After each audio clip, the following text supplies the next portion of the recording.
We defend democracy and all our values against Russia's attacks.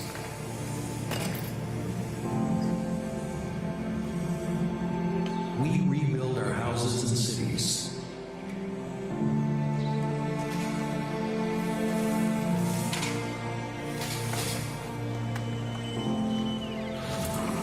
We clear landmines and sow life.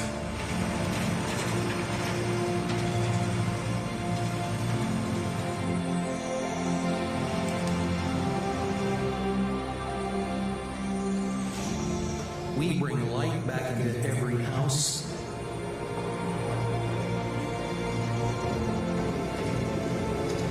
and build new bridges.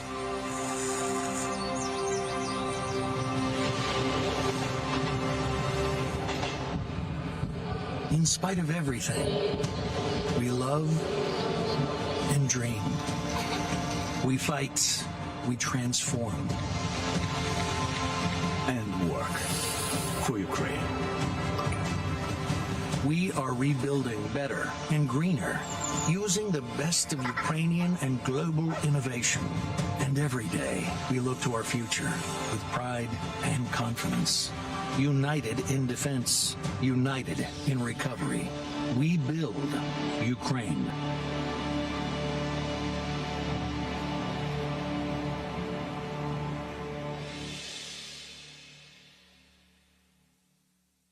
Please welcome the Right Honourable James Cleverly MP, Secretary of State for Foreign, Commonwealth and Development Affairs, and Dmytro Kuleba, Minister of Foreign Affairs of Ukraine.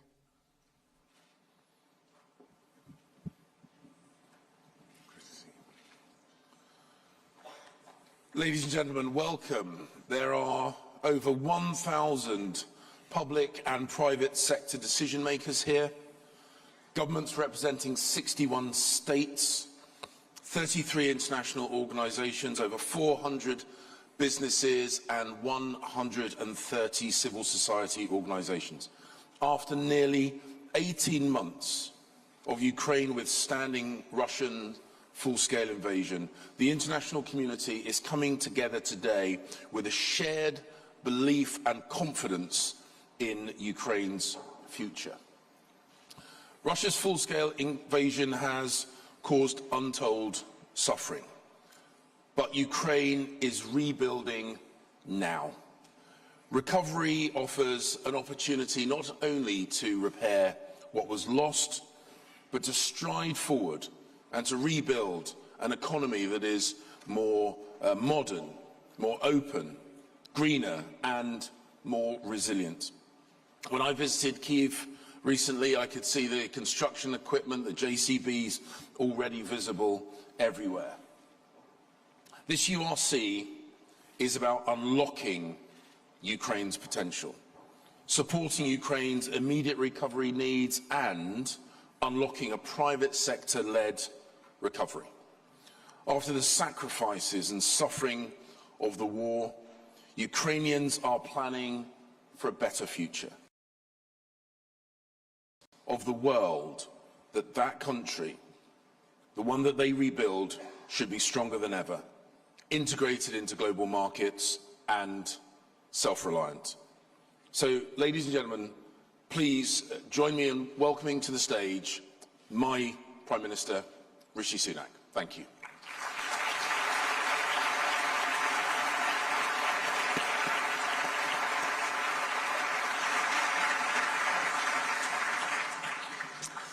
Good morning and welcome to the Ukraine Recovery Conference.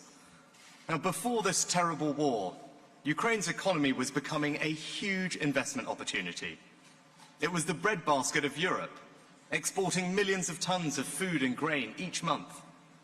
A top 5 exporter of iron and ore and steel, a leader in energy, pushing forward renewables, hydrogen and electric vehicles, and a startup nation, which helped spark names like PayPal, WhatsApp and Revolut, with a thriving tech sector which actually had a record year in 2022.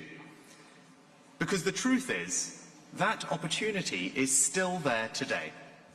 In fact, the war has only proved how much Ukraine has to offer. When I visited Kyiv last November, I saw this for myself. I saw Ukraine's incredible spirit.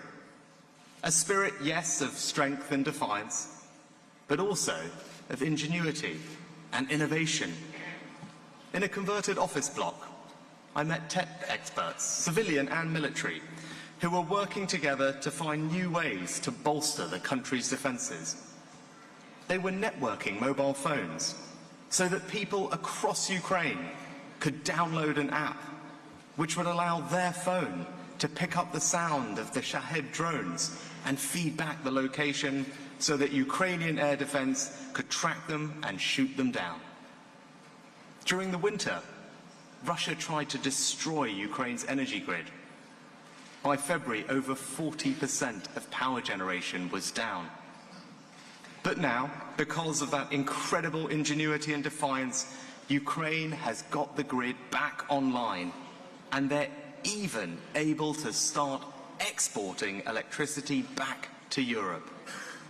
As we've seen in Bakhmut and Mariupol, what Russia cannot take, it will seek to destroy. They want to do the same to Ukraine's economy.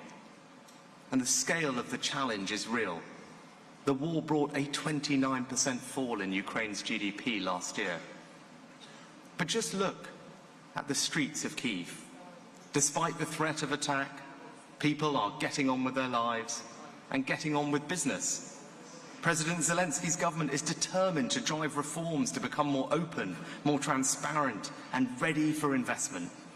This is a vibrant, dynamic, creative European country that refuses to be subdued. So together with our allies, we will maintain our support for Ukraine's defence and for the counter-offensive. We will stand with Ukraine for as long as it takes for them to continue and to win this war. We'll also stand with them as they win the peace and harness all of that ingenuity and defiance to build the future that they deserve. The question for us today is, what can we do to support this, to fast-track recovery and help Ukraine unleash its potential? It's clear Russia must pay for the destruction that they've inflicted. So we're working with allies to explore lawful routes to use Russian assets. And on Monday, we published new legislation to allow us to keep sanctions in place until Russia pays up. But beyond that, we must bring to bear a partnership of governments, international financial institutions and business leaders, all of us here today, to make this happen. The British government will continue to play its full part, and I'm proud that today we're announcing a multi-year commitment to support Ukraine's economy. Over 3 years, we will provide loan guarantees worth $3 billion.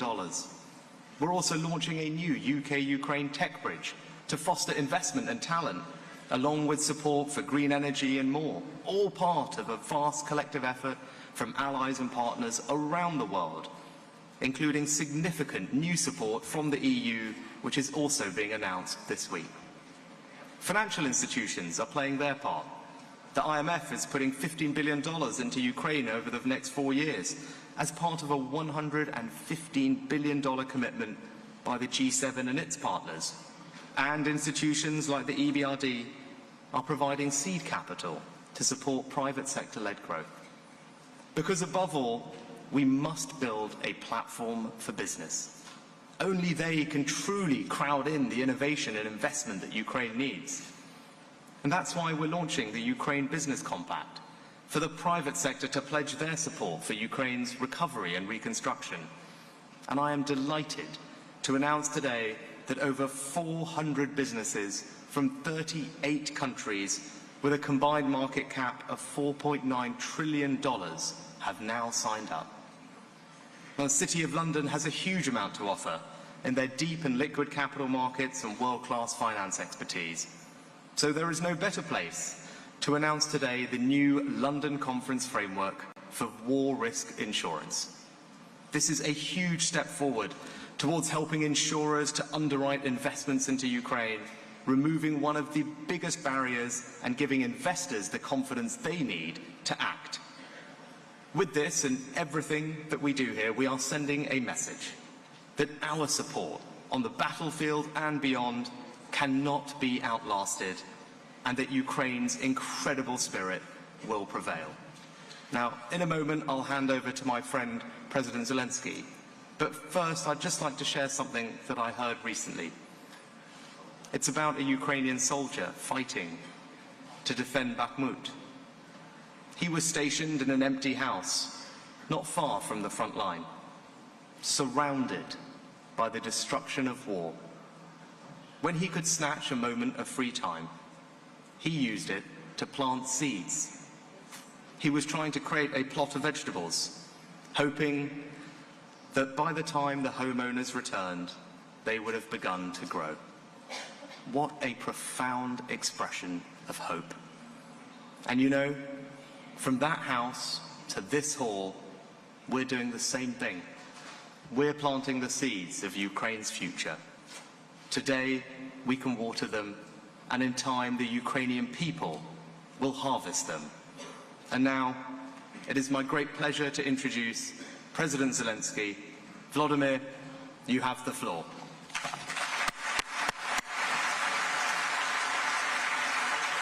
Thank you so much. Thank you. Happy to see you, Rishi. Mr. Prime Minister, thank you for your kind words about Ukraine, about our soldiers, and thanks for your leadership and support that UK provides to Ukraine.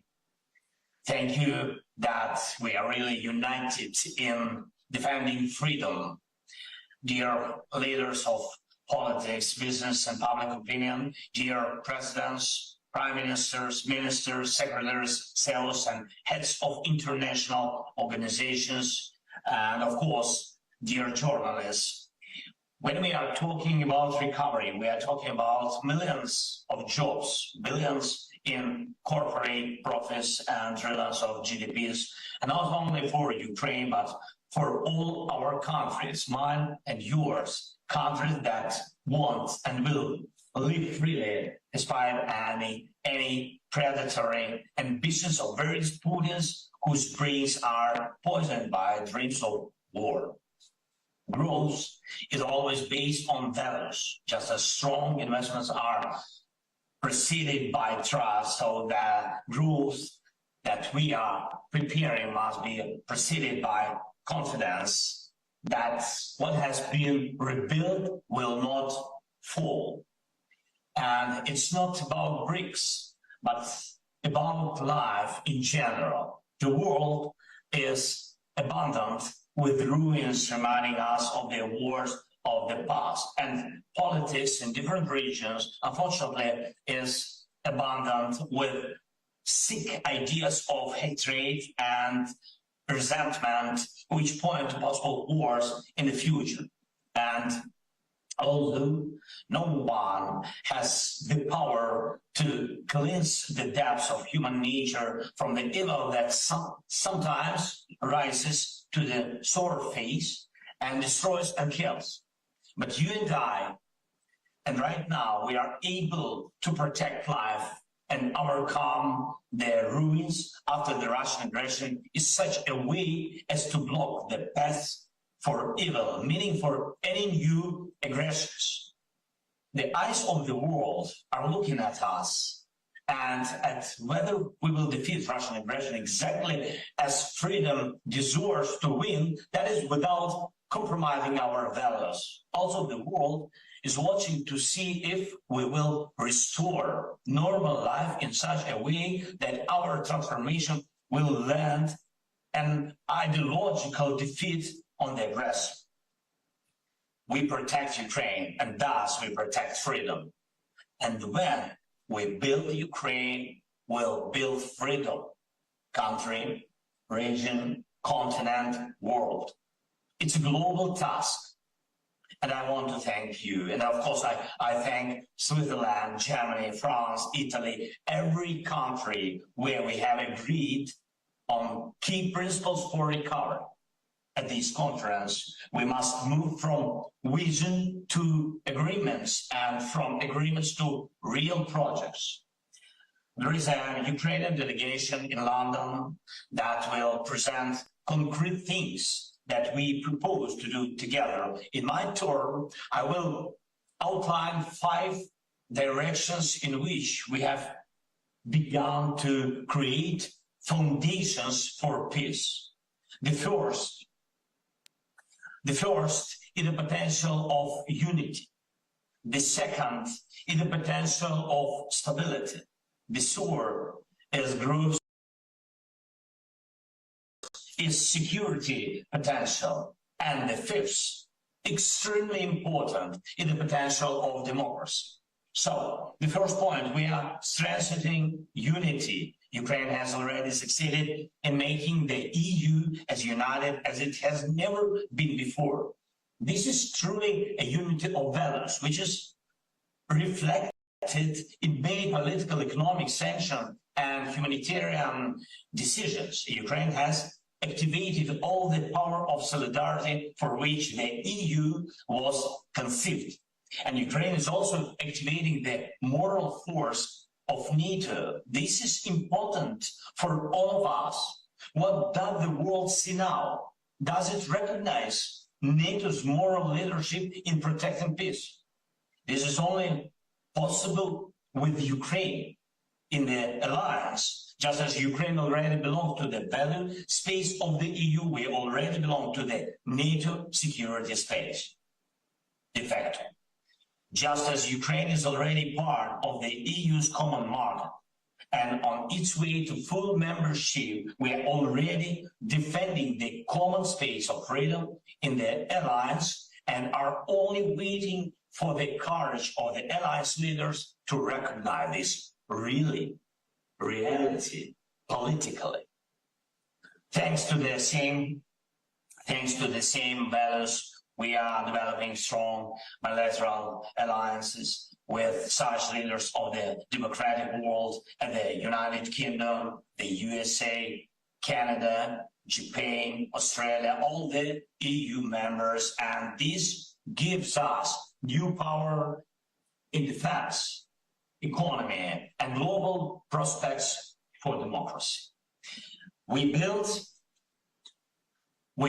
our alliances, and thus we are safeguarding the level of freedom to which our people are used to. Second, we are strengthening stability. At least 600 million consumers around the world directly depend on our agricultural production. This is a huge potential for food security. At the times of this war, when Russia blocked our ports and destroyed freedom of navigation in the Black and Azov seas, the world saw what Ukrainian grain is. Without it, there is the threat of price rises and social collapse in different countries. We have now partially restored the movement of our agricultural products by sea through 2 export initiatives, and this is stability for a huge social and economic space, from Morocco to Somalia, from China to Lebanon, from Turkey to India, from Spain to Pakistan. Different aspects, different influences, but always a contribution to stability. Another similar area in the energy sector, and I believe that there is no alternative to the green transformation of the economy. And Russian aggression has proven that green transformation is one of the key foundations of security. Each strike on our energy facilities and each manifestation of Russian blackmail with the energy crisis ends the area of fossil fuel dominance and all energy habits, when entire regions could depend on a single supplier, such as Russia. It is green energy that guarantees real energy stability. Ukraine can be and will be one of the key suppliers of clean electricity and green hydrogen to Europe. The potential of this industry alone is about $400 billion. We built agricultural and energy facilities in Ukraine, and thus we are protecting the world from chaos. Third point, we strengthen the groups. There is currently no place in the world where there is a need to construct and rebuild as many objects as in Ukraine. Every new day of Russian aggression brings new ruins. Thousands and thousands of destroyed houses, devastated industries, burned lives. Recently, Russia committed also the largest crime of ecocide in the Europe by blowing up the dam and other structures of the Kakhovka hydroelectric power plant. What does all this mean? In Ukraine, there is the largest source of economic, industrial, and technological growth in Europe for decades and decades. And by the way, it's not only reconstruction. Of energy logically stimulates the development of industries such as green metallurgy and green fertilizers. Thanks to its natural resources and industrial traditions, Ukraine can become one of the key global centers of green metallurgy.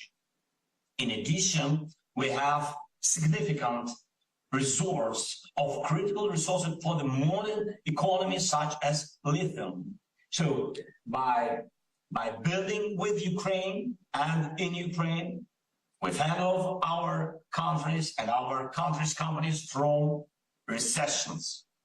Fourth point, we strengthening security. Of course, this war demonstrates what effective defense against aggression in the modern world means, what weapons are needed, and to what extent what infrastructure is lacking, and what production is a priority, what technologies save lives on a large scale, and what systems make it possible to make science fiction a reality on the battlefield.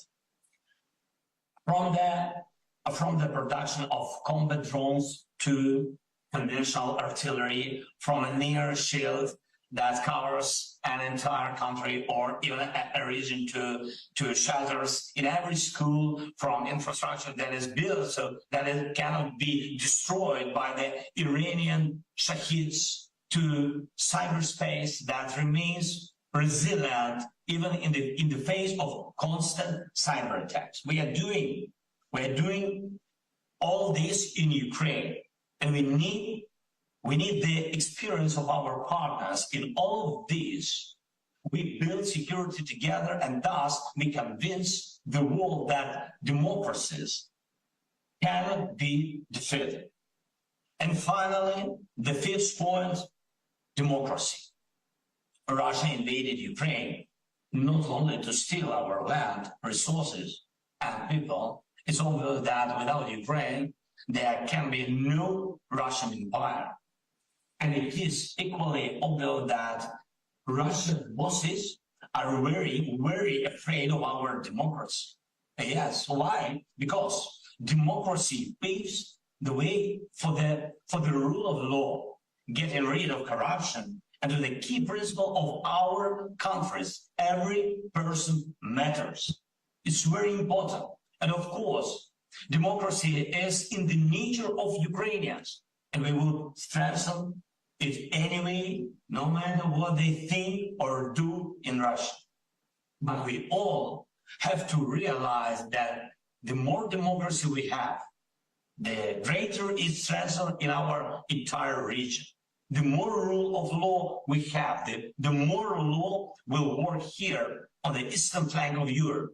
And the more transparent Ukraine is, the uglier any corruption model will look in Russia.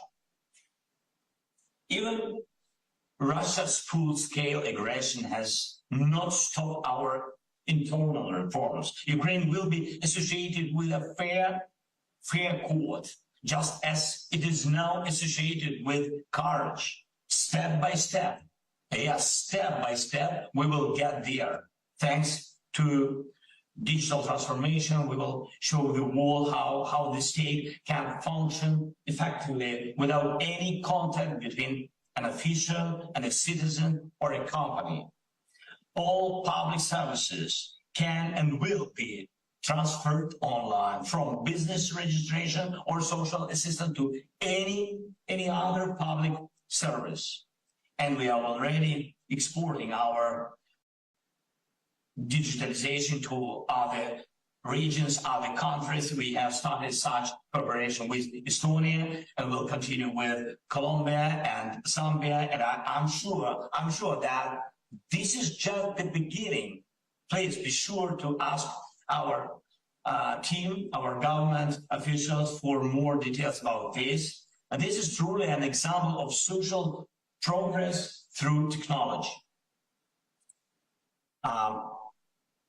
Even before February 24th, we started dismantling the old oligarch model of economic relation from the post-Soviet period. And this is not just something about the personalities of the oligarchs. It is about changing the approach to economic relations, financial transparency and banking system resilience, market liberalization and competition stimulation, guaranteeing equal and legal conditions for every economic entity, are all areas in which we made progress before February 24th, and of course, which are important, very important now. We build institutions and continue reforms in Ukraine, and thus we are defending democracy and preserving it as a hope for all, at least in our region, that democracy will prevail. Dear ladies and gentlemen, by building Ukraine, we are building much more than one country. We build the world as it will be during the lifetime of our generation and after us. Will it be peaceful? Will it be stable? Will it be democratic? It depends on each and every one of us.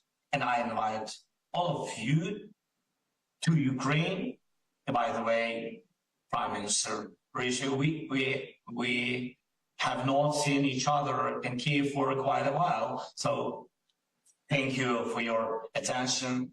Thank you for your support. Thank you, UK. Slava Ukraine. So thank you for your attention. Thank you for your support.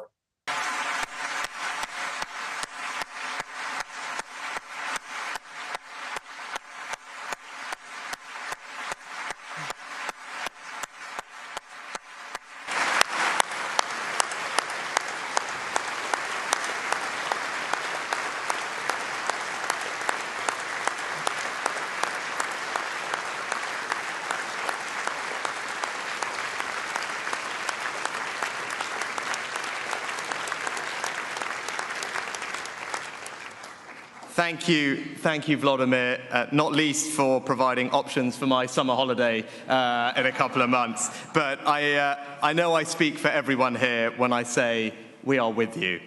It's not just morally right that Ukraine wins this fight for freedom and democracy, but it's in everyone's interest that you do so as well, and that your economy truly thrives.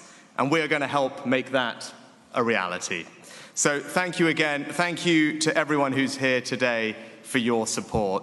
I know this is going to be a fantastic conference because we are going to make a difference. We are going to make it count. And now it is my enormous pleasure to introduce someone who has shown tremendous leadership on this issue from the very start, the President of the EU Commission, my friend, Ursula von der Leyen.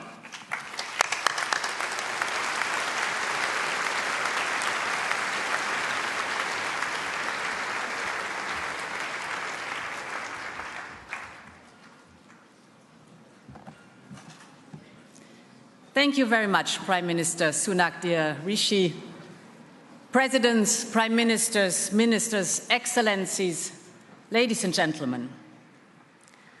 What an inspiring speech.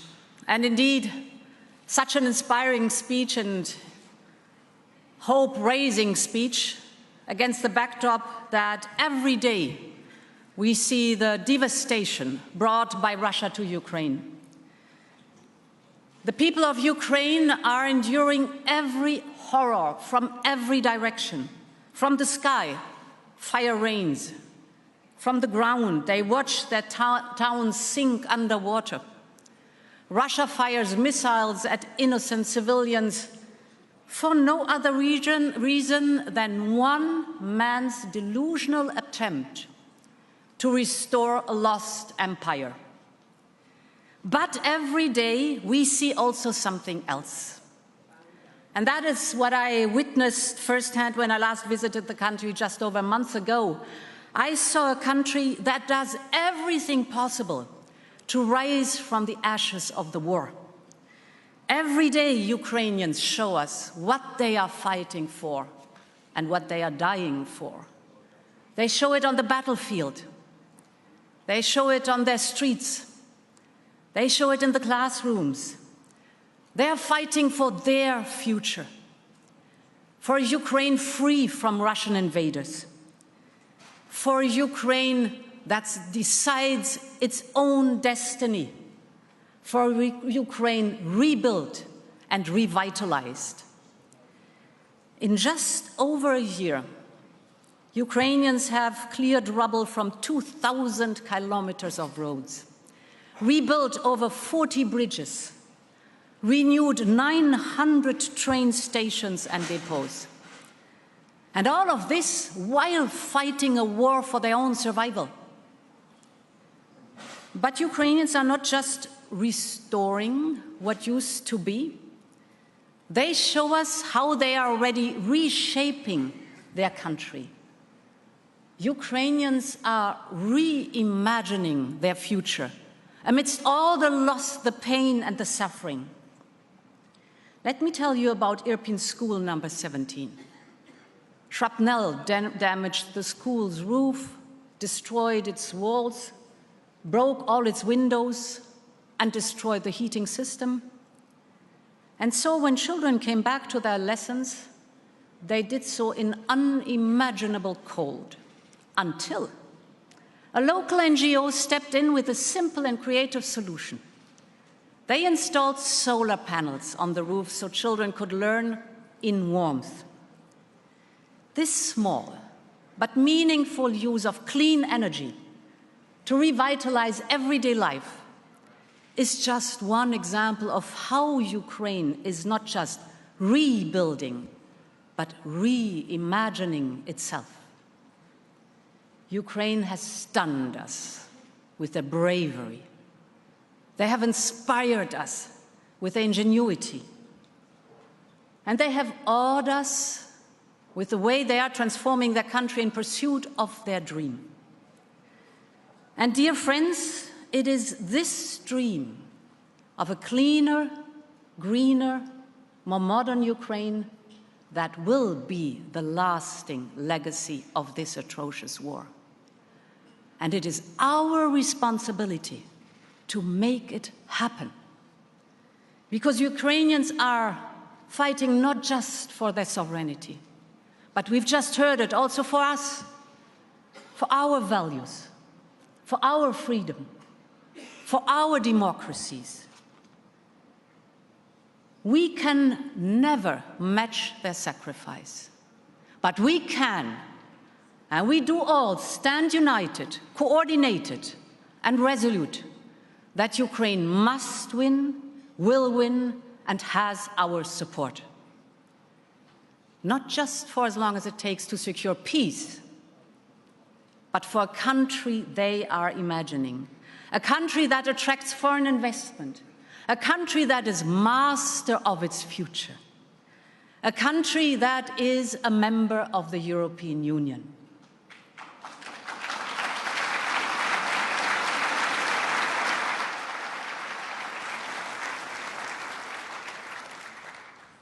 Together, we will support Ukraine not as individual nations, but as a coordinated community organized under an innovative platform. A platform that will channel support to the reforms and priorities that will make imagination reality. Together we gather here to tell Ukrainians that their dream is also our dream. In January, we all created the so-called multi-agency donor coordination platform. It is a first of its kind in the history of international aid. It brings together Ukraine, the G7, the European Union, the European Investment Bank, the European Bank for Reconstruction and Development, the IMF, and the World Bank. It creates a single focal point for international donors to guarantee that support goes exactly where Ukraine needs it most. The European Commission is contributing 18 billion euros already this year, and together with other donors, we closed Ukrainians' budget gap for 2023, so that Ukraine can continue to pay salaries, pensions, and, for example, for their health care. This is for Ukraine's immediate needs. But let's talk about the future. I believe the European Union has a special responsibility. And the reason is simple. We heard the President. Ukrainians tell us that when they imagine their future, they see Europe's flag flying over their cities.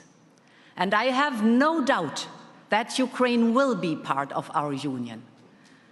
So today,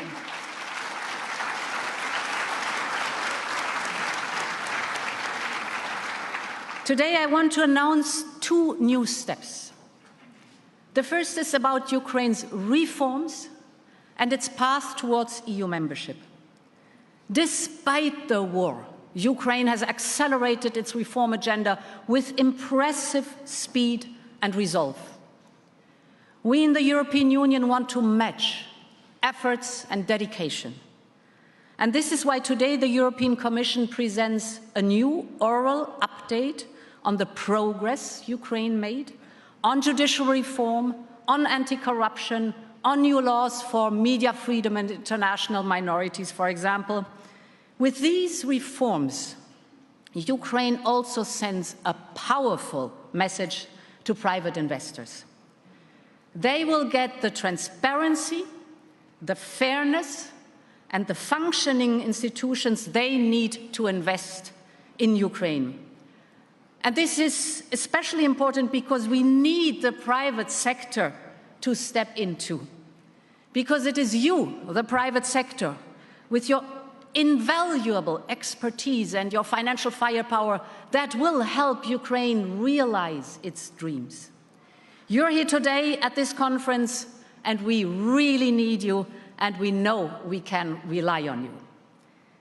And that brings me to my last point. We want to match Ukrainian reforms with European investments. For every step Ukraine takes towards us, the European Union must take a step towards Ukraine. Yesterday, the European Commission proposed to create a new facility for Ukraine within the budget of the European Union. It will ensure constant financial support till 2027. The facility will be financed in three ways: with grants from the European budget, with loans raised on capital markets, and eventually with proceeds from the immobilized Russian assets. We will come with a proposal for these assets before the summer break, because the perpetrator has to be held accountable.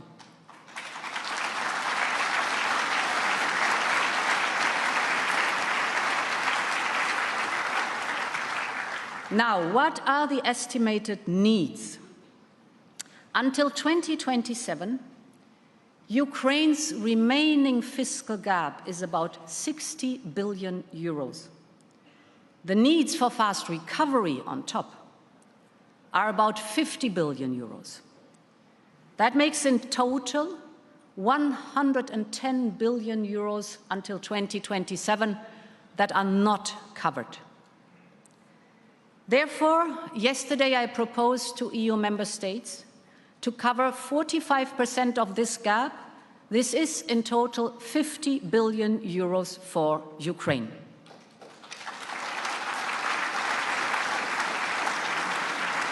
And we will work with Ukraine on a corresponding plan, and we heard the first outlines of the plan, and more details will come today, for investments and reform. This plan could become an anchor for all international donors, including the private sector. You need predictability, you need clarity, you need transparency. This will help our coordination and will maximize our impact. And this is what I mean when we say we are with Ukraine for as long as it takes. Ladies and gentlemen, Putin shattered peace on our continent on February 24th in 2022. But he triggered also Ukraine's journey towards its dream. And it's our job and our duty to the Ukrainians who've paid the ultimate sacrifice, that we ensure that this reimagined future becomes reality, brick by brick, house by house, school by school.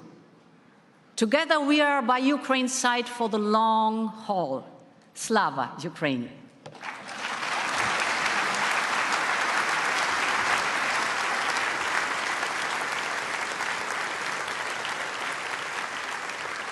Well, hello, everybody. As you all know, nearly 16 months ago, Russian troops launched a brutal invasion that has brought terror, bloodshed, and anguish to Ukraine and to its people. Russia's actions are not only a vicious assault on a sovereign nation determined to choose its own path, they're also an attack on the international, rule-based order that has underpinned so much of humanity's progress since the end of the Second World War. Early on, I lent my voice to Ukraine's fight for sovereignty and self-determination. I've done this because their struggle is ours too. The alternative to a free and democratic Ukraine is an increasingly illiberal and insular world, a world without justice, a world without equality or the rule of law, a world devoid of human decency and humanity. I'm sure you agree that it's the very antithesis to a world any of us would want to live in. In the last 12 months, I've had the privilege of visiting Ukraine twice, meeting not only President Zelensky, but also countless brave Ukrainians. Many shared harrowing and moving stories of devastation, suffering, and loss. And yet I've also learned so much about Ukrainians' courage and resilience and the unbreakable spirit at the heart of their fight for survival. I have more hope than ever that this fight can and will be won. We'll have to see what the coming weeks and months hold, but the continued support of Ukraine's allies has been making a difference, and I hope this support will remain unwavering until the last Russian troops leave Ukraine's sovereign territory, from Donbass to Crimea. Today, I thank all of you who have come to London to discuss what Ukraine's recovery might look like. But more importantly, 44 million Ukrainians, a quarter of them now refugees or internally displaced, look to this conference in anticipation. Their hopes and aspirations are really not different from those most of us hold dear: to live in peace and free from repression, to see their families, friends, and communities flourish, to find opportunity, perhaps even to start a business. That's the humanity behind every figure and every statistic. And we must never forget that this is why we are here. Business will be central to this effort. To begin, we must continue to speak up for Ukraine and against the aggressor. I'm encouraged that so many business leaders have stepped forward and done that. I felt deeply honored when President Zelensky asked me to serve as an ambassador to his initiative, United 24, and will do what I can to be a voice for Ukraine and its amazing people. Sadly, there is an unacceptably large number of businesses that continue to do business in and with Russia, contributing significantly to Putin's war chest. Sanctions must be tightened, loopholes closed, and violations punished. I really hope that governments will find answers to these challenges. There will be no recovery without peace, and for Ukraine to win the peace, business must not stand in its way. Many of us supporting Ukraine welcome the UK government's initiative to launch a business compact for Ukraine, and I'm proud that the Virgin Group is among the first companies to sign on. Ukraine needs a sustained collective commitment across all sectors to help rebuild its infrastructure and its battered towns, and to bring its economy back on its feet. The World Bank estimates that Ukraine's recovery will require at least 400 billion over the next 10 years. Some may call this the cost of fixing things. I'd like to think of it as a smart investment in Ukraine's future that will power innovation and green growth, led by the skill, talent, and determination of Ukraine's entrepreneurial people. Many of us stand ready to do our part, and I urge you all to do yours and create an enabling environment so that Ukraine can build back better. A thriving, prosperous Ukraine is our best hope for peace and stability in the region and beyond. Your support and your commitments will make all the difference. In this spirit, I wish all of you a most productive conference. Cheers. Thank you.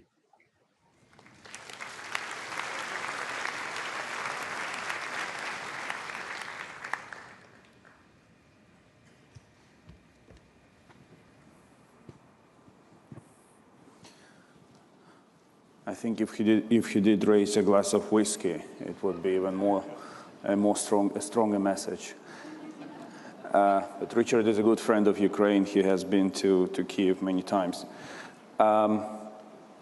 As our brave soldiers are on the counteroffensive against Russian army in Ukraine, we are launching a counteroffensive against destruction caused by the Russian army in Ukraine.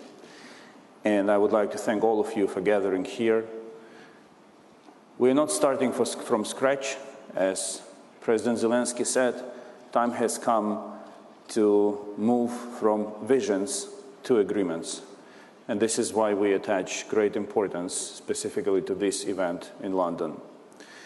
And as we are about to begin the part of the conference led by my colleagues and friends, foreign ministers, I would like to thank all of them personally and their governments they represent for their leadership, commitment, and true friendship in helping Ukraine mitigate the consequences of the disaster caused by the Russian aggression and damage inflicted, not only on us, but on Europe as a whole and Euro-Atlantic space as a whole. Thank you, and we are looking forward to very productive discussions here in London.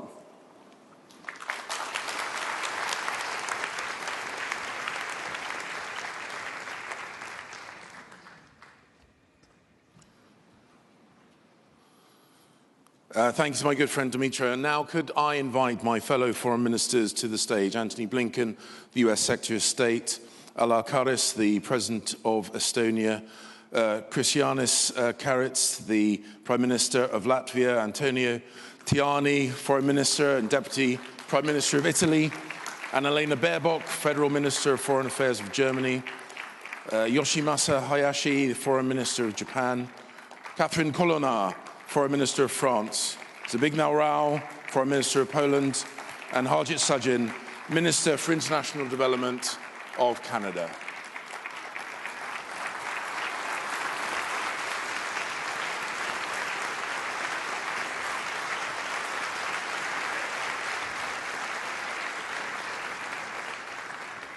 And can I invite first to speak Antony Blinken, US Secretary of State. Thank you. Thank you. Good morning, everyone. Prime Minister Sunak, Prime Minister Shmyhal, thank you for bringing us together and bringing together such a broad and diverse coalition of governments, businesses, international financial institutions, civil society groups, all dedicated to Ukraine's recovery. As President Biden has said since Russia launched its full-scale invasion of Ukraine, the United States will stand with Ukraine for as long as it takes. And that includes being by Ukraine's side as it recovers from this catastrophic Russian aggression. It's easy sometimes to be a little numbed by what is going on day in, day out in Ukraine. We see the images flash by on our TV screens. We talk about the numbers. And sometimes what gets lost is the day in, day out human devastation that Russia is inflicting on Ukraine. And I think it's so important that even as we gather here today to talk in detail about what all of us are doing together with Ukraine to help it recover, we never lose sight of that human dimension, because at the end of the day, that's what it's all about. Back in April, just one day in this devastating aggression, in the city of Uman, hundreds of miles from the front lines, another assault of Russian missiles on innocent Ukrainian civilians, on apartment buildings, hundreds of miles away. In one of those buildings, before dawn, a Russian missile struck. The father, Dmitro, in his apartment, raced to his children's room. He opened the door to the room to try to see how his children, Kirilo, 17, and Sophia, 11, were doing. He opened the door to the room. It wasn't there anymore. His children were gone. 2 of the 6 children killed that one day in April, as a result of this ongoing aggression against Ukraine. 2 of thousands killed through the course of this war. 2 lives interrupted. 2 stories stopped. Every day. But as Russia continues to destroy, we are here to help Ukraine rebuild. Rebuild lives, rebuild its country, rebuild its future. Recovery is about more than just ensuring people have what they need to survive: food to eat, water to drink, medicine to take, heat in the winter, electricity in all seasons. Recovery is about laying the foundation for Ukraine to thrive as a secure, independent country, fully integrated with Europe, connected to markets around the world. A democracy rooted in the rule of law, a place where all Ukrainians have dignity, human rights, the opportunity to reach their full potential. Every investment that we make in Ukraine's recovery is aimed at bringing Ukrainians closer to that reality. And today, I'm announcing that with the support of the United States Congress, we will provide more than $1.3 billion in additional aid to help Ukraine toward that goal.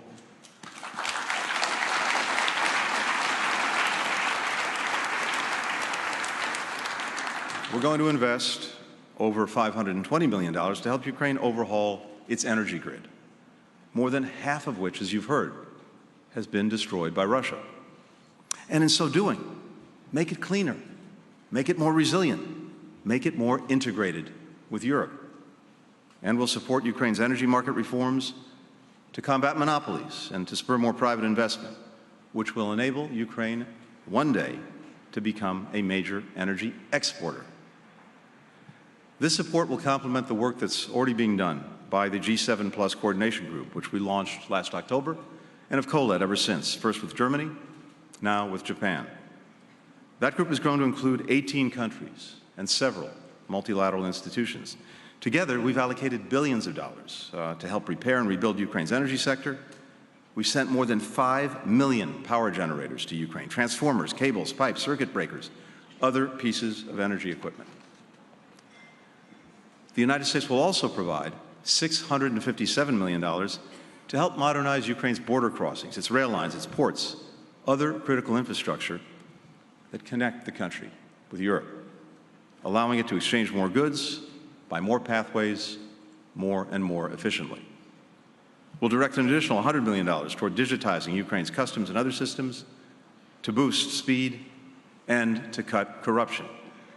And we'll commit $35 million to help Ukrainian businesses and entrepreneurs through financing and insurance that reduces risks for investors in Ukraine. This new support that I'm announcing today comes on top of more than $20 billion that the United States has provided in economic and development assistance to Ukraine's workers, its businesses, its public services, to help them endure the 16 months of punishing conflict with unwavering bipartisan support from our Congress. Across this support, we're striving to build a Ukraine that's inclusive, that's accessible, so that people with disabilities can reach their full potential, which is in the interests of all Ukrainians. My announcement today also comes on top of the more than $2.1 billion in humanitarian assistance that we provided to Ukraine and to the region to respond to Russia's war of aggression, including life-saving aid for those affected by the destruction of the Kakhovka Dam. Within hours of its breach, we mobilized support for evacuations, for emergency deliveries of food, of safe drinking water, of fuel, of medical aid. In the weeks since, we've continued to work with Ukraine in assisting the thousands of people who've been displaced, the hundreds of thousands whose water supply has been contaminated. And these are just the immediate consequences of the catastrophe that will probably wreak environmental and economic devastation for many months and indeed many years to come. Meanwhile, the United Nations has publicly called out Moscow for blocking the UN from delivering aid to civilians in the flooded areas that Russia illegally occupies, adding to Russia's long track record of denying humanitarian access, which is a requirement under international humanitarian law. In addition to our economic development and humanitarian assistance, the United States will continue to invest in Ukraine's long-term efforts to strengthen good governance, transparency, accountability. We'll bolster its justice sector and anti-corruption institutions, strengthen its civil society and its free press. These institutions and organizations empower Ukrainians to hold their government accountable, to check the power of vested interests, and they're crucial to ensuring that the unprecedented resources that all of us are providing are managed responsibly. The Ukrainian government has made meaningful strides in bolstering these institutions, even as it fights for its survival. And Kyiv has taken tangible and difficult steps to align its standards and practices with the European Union, particularly since the EU granted Ukraine candidate status a year ago. Earlier this month, Ukraine passed reforms to align its energy market regulations with the European Union, strengthening measures to combat market manipulation and insider trading. And we look forward to the Rada taking up anti-monopoly legislation very soon. Adopting these and other critical reforms to increase Ukraine's transparency and competitiveness, to bolster the rule of law, will help attract more private investment. And that is essential. And you heard it from my colleagues. Governments are doing a lot. International financial institutions are doing a lot. Both of us have a hugely important role to play in Ukraine's recovery. But it is not enough. Only the private sector can mobilize the level of investment necessary to meet the country's massive needs. The diverse participation of the private sector here today in this conference shows the growth opportunity that global firms and investors see in the future of Ukraine, in the future of its people. But make no mistake, all of these reforms and recovery efforts depend on Ukraine having the capacity to deter and defend against future attacks by Russia. That's why, even as we invest in Ukraine's immediate and long-term recovery, we also have to build a Ukrainian military that is strong enough to protect Ukraine's sovereignty, its territorial integrity, and its independence. Not just to defend Ukraine's land, but to defend all that Ukrainians are building and will build on that land. It's also why the United States is committed to working to build support for a just and lasting peace in Ukraine, the core elements of which I outlined a couple of weeks ago in Helsinki. Those include a peace that upholds the United Nations Charter and its fundamental principles, sovereignty, territorial integrity, independence, that addresses both accountability and reconciliation, that ensures Ukraine's full participation and assent, and that supports Ukraine's reconstruction and recovery. Even as we rally around Ukraine's recovery, we must not lose sight of why that is necessary in the first place.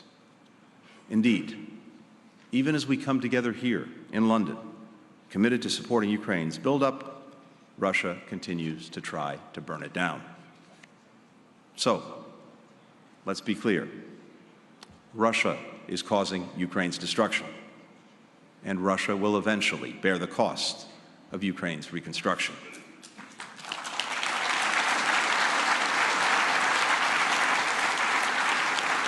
Until that time, we will continue to stand with the people of Ukraine as they make the greatest sacrifices to defend, to rebuild, to reimagine their country. And in doing so, we will reaffirm the principle at the heart of the international order, that people in every nation can write their own future, free from aggression, free from coercion, free from intimidation. That is a recovery well worth our robust and enduring support. Thank you very much.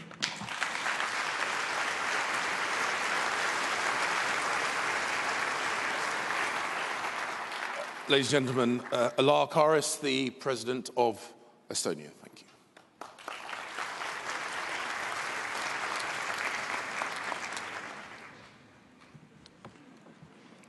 Excellencies, Ministers, ladies and gentlemen, dear friends. Our response to Russian aggressive destruction will be creation. We will help to rebuild and create a new, innovative, sustainable and digital Ukraine. We will not wait until the war is over. In fact, we already started. I am pleased to note that on the 2nd of June, the first Estonian reconstruction project was completed, a kindergarten in the city of Ovruch in Žitomer Oblast. This perfect example of public-private partnership brought happiness to many kids and their parents, but also to us. It is gratifying feeling to do the good deeds. As we continue with other projects, let's show that reconstruction is not only needed, but as we saw in Ovruch, it is already possible. I urge everyone to start now with smart efforts and not restore the old, but build future-proof Ukraine that can inspire us all. Estonia has worked with Ukraine for years to support public sector reforms and help increase its resilience. We redoubled our efforts in 2014 when Russian aggression started, and again before the start of a large-scale war in 2022. Estonian private sector has been instrumental in our cooperation, be it developing Trembita, the backbone of the digital government of Ukraine that has helped the country continue offering public services even during the war. Or the latest example, the kindergarten. It was realized by the Estonian wooden house cluster and its member Hermet together with Eurocon, the Ukrainian subsidiary of the main contractor Nordecon. Estonian construction companies have a high motivation to offer European construction standards and reliable partnership in the next stage of the reconstruction of Ukraine. I recently returned from a visit to Ukraine with a business delegation and witnessed a great interest to work with and invest in Ukraine. Estonia has reacted fast to all critical needs of the Ukrainian people. It includes cash-based support, generators, buses, and equipment of humanitarian demining. The recent example is sending necessary equipment, rubber boots, water pumps, etc., to the region after the explosion of Kakhovka Dam, another disastrous exercise caused by Russian invasion. Ukraine has the potential to become one of the most successful economies in Europe. I saw this in my recent visit to Ukraine while meeting with students, scientists, officials from anti-corruption agency. There is enormous enthusiasm and willingness to bring on the long-awaited change. It is important to provide a comprehensive policy framework as well as funding support for skilled and educated Ukrainians, which will allow them to return to Ukraine one day. For this, investment and attention to recovery are needed. It will also support Ukraine on its way to joining EU and NATO. Membership of these organizations is essential to achieve our common goal of creating a peaceful Europe and protecting the sustainability of our investments. The scale of the challenge at hand is almost unimaginable. We need a common approach to make the best use of our resources.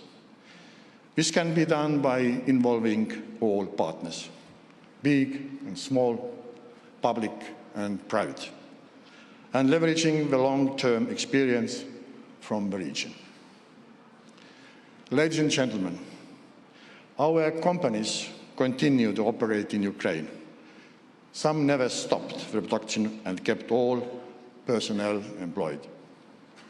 Like PRT Group, which is currently investing into a new strategic project to ensure the stability of supply of vital gases in Ukraine.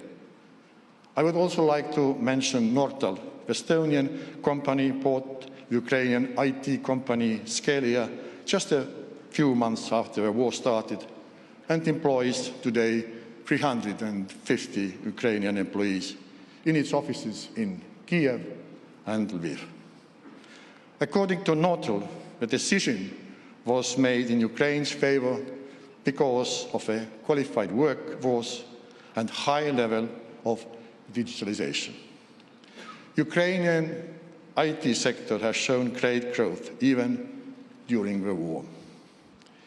In the defense industry, the third system and military robotics have done successful cooperation and are supplying high-level drones and unmanned ground vehicles configured to transport the wounded and equipment. We stand ready to share our experience and help in any way we can.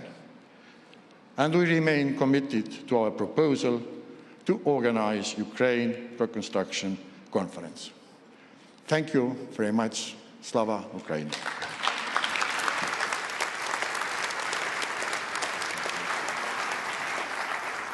Thank you, Mr. President. Now, can I ask Krišjānis Kariņš, the Prime Minister of Latvia, to the stage? Thank you.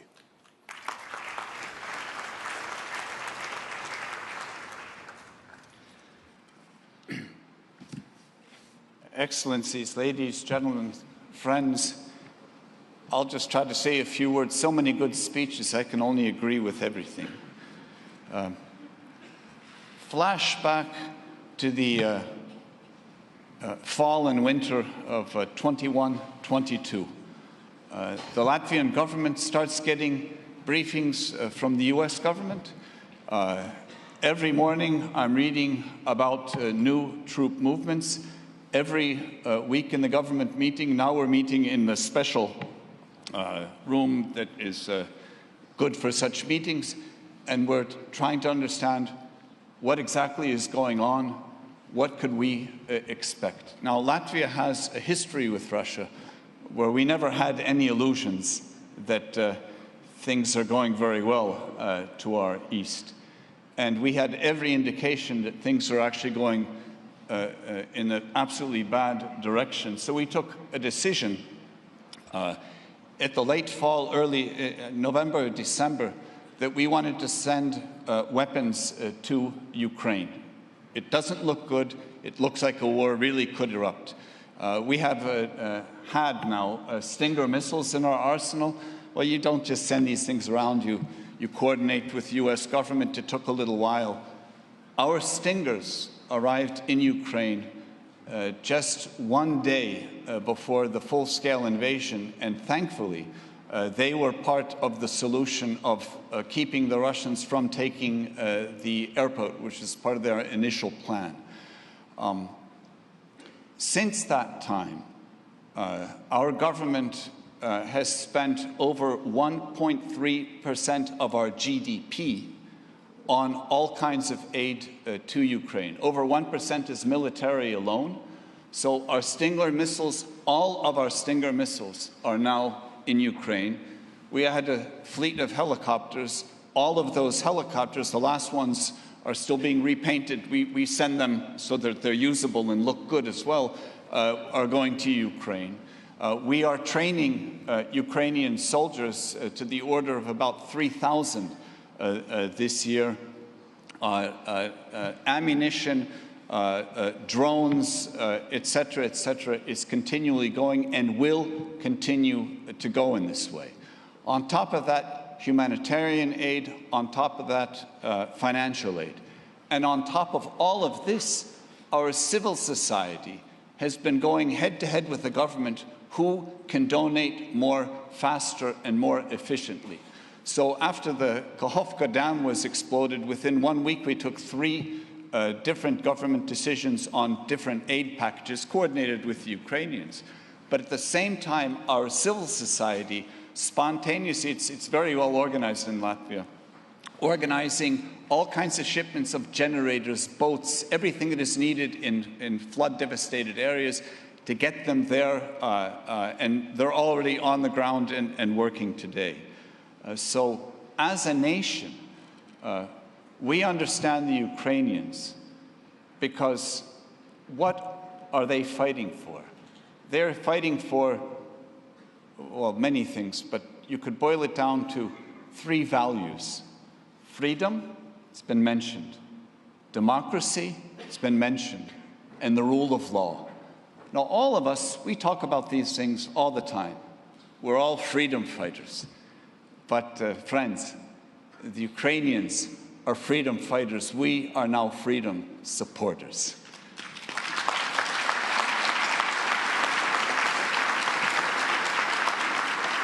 And what we need to do is to persevere. And my message to you is simple. A small country like Latvia, if we can spend 1.3% of our GDP, so can you. We're not the wealthiest of nations, but it can be done. And as a politician, I can say, actually, it's good for politics as well. So the more you give aid, the higher your ratings go. I can assure that to everyone around the room. Now, we're speaking about reconstruction today. Latvia is committed to the Chernihiv region. This is also in working together with the Ukrainian government. Very specific needs, very specific projects that we're working on. And what we're also seeing in Latvia, interestingly, that business trade between Latvia and Ukraine is up over 60% this year. In the middle of a war, 60% increase. And why is that? It's because on top of all of the aid, more and more companies are realizing they have an important role to play, not only in donating, but in helping to create. So also today there are companies from the energy sector, from the language technology sector, from other sectors in Latvia present here today, looking for these opportunities. And if we can mobilize not only public funds, but the private funds, that is one incredible opportunity for everyone, for the Ukrainians, but for all of Europe. Now, and what is the sort of the end game, the outcome? How will it all end? Well, there are a number of steps. So first and basic, Ukraine will win the war, and Ukrainian territory will be liberated of the Russian aggressor everywhere. That is point one. That needs our continued, especially military support. Step two, we have to help Ukraine in the integration process. Ursula, I don't see her right now, Ursula von der Leyen said very correctly, Ukraine's place will be in the European Union, no doubt about that, and we will become stronger because of your joining us. But I think it's also important to state that at the end of the day, if we want a long-standing peace in Europe, the only way to really assure that is Ukraine's also full integration into the NATO military alliance. Another important aspect, it has been mentioned, it needs to be stressed, that the perpetrator must pay. The Russians are destroying Ukraine. We have frozen billions, probably trillions of their assets. A way must be found to mobilize these assets to help offset the cost of the reconstruction. And finally, the Russian leadership must be held accountable, ultimately, in a tribunal for all of the atrocities and the crimes against humanity that they are perpetrating, even as we speak. So, united, we will stand with and behind Ukraine, and in the end, we will prevail. Slava Ukraini!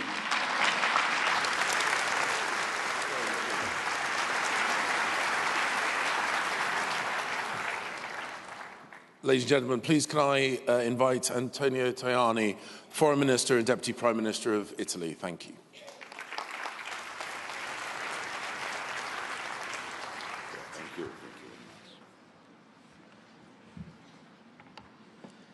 Mr. Prime Minister, dear colleagues, James, thank you very much for organizing and hosting this very important event.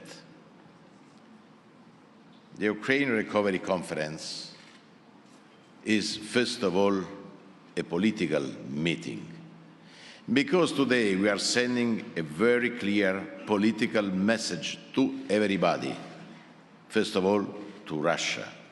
We are united, Europeans, Americans, many countries, many governments, many states, many entrepreneurs, public and private sector, united in defense of the international law. This is the clear and important message for today. We are in defense of the rules, not only in defense of the independence of Ukraine, because the independence of Ukraine is freedom, is peace, is justice, is international law. For this we are strongly engaged today. And of course, it's impossible to achieve peace without justice. We want peace, but peace without justice is not peace. Justice is the freedom of Ukraine. And if you want to pave the way for a better future for your country, Mr. Prime Minister, if we want to pave the way for a full membership of Ukraine in the European Union, if we want to pave the way for your full membership in the NATO in the next years, we need to work for the reconstruction. We need to work all together. My country, my government, the Italian government is strongly engaged in this strategy. We want to be protagonists for helping you, in defense of the freedom, because your freedom is our freedom. As you know, dear Prime Minister, just a few weeks ago, we were with you, with your government, in Rome, in the presence, more or less, 1,000 Italian and Ukrainian companies to discuss the reconstruction of your country. For Italy, the bilateral reconstruction conference in Rome was the start of the process in which Italy, together with the European Union and the international community, is committed to providing Ukraine with a strong military, humanitarian, financial and economic assistance. Italy will keep playing a central role with the G7 presidency next year, and then by hosting this Ukraine Recovery Conference in 2025. To start rebuilding Ukraine, we don't have to wait for the end of the conflict, as often reminded by the President Zelensky. There are many things that we can do together. First of all, the Russian attempt to exploit the winter to bring the civilian population to its knees. We must work now to restore what has been destroyed by the end of the summer, starting with the energy infrastructure, of which Italy is committed with public funds and its national companies. Secondly, we can immediately remove the mines, as in the film, and rebuild bridges, roads, houses, schools and hospitals. This is crucial for a better life of the Ukrainians. Italy is committed to bridging the resource gap for early recovery highlighted by the World Bank's assessment last March. Resources announced by the Conference of the Reconstruction in Rome amounting to €200 million will be used in this direction, in particular to support energy security and critical infrastructures. Our know-how is ready for you, is ready for Ukraine. Italy is an industrial country. 4,000 small and medium-sized companies. This is the heart of our economy. Our know-how is very important. The made in Italy is very important, and we want to export to Ukraine our made in Italy. It's important to work in the respect of the rules of the multilateral development banks, but this is crucial to do it. For the reconstruction to be successful, the contribution of the private investment is very important. We need your help. We need your involvement in this political strategy. The freedom, the free market is crucial for growth, is crucial for everybody, is crucial for our companies. Ukraine will be part of our internal market, of the European internal market, and to be present now is also to be present in the future, to be friends as Europeans, all together. And we want Ukraine full members, as I said, of the European Union, but also the Western Balkans countries candidate. We want to work all together. Of course, Ukraine is a country equipped with resources, space and talent, and offers great investment opportunity. This is the message we must convey to the business world. In this spirit, dear Prime Minister, I have appointed the new special envoy, the last ambassador to Kyiv. That will be the Italian focal point for the reconstruction process. This is a clear message. We are strongly engaged. We want to work more. We want to work with our friends. We want our companies are ready to invest in Ukraine. It is also essential that the reform path undertaken by the country continues in the future. The reconstruction process is indeed closely linked to the accession process to the European Union, as I said. Italy has immediately supported Kyiv European aspiration and will continue to work in this direction when we will decide to start the negotiation later this year. Only Ukraine integration in the European project can guarantee to our continent a future of peace, stability and prosperity, and is therefore a strategic investment. For this, I said, this is today We are part of the political conference. For me, this is very, very important. They are friends. They are Ukrainian friends. They are friends of G7, the European friends, the American friends. Count on Italy. Count on Italian government.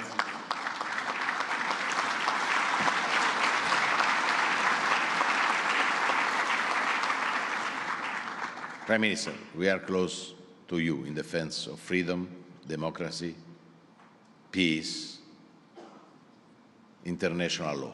Slava Ukraina.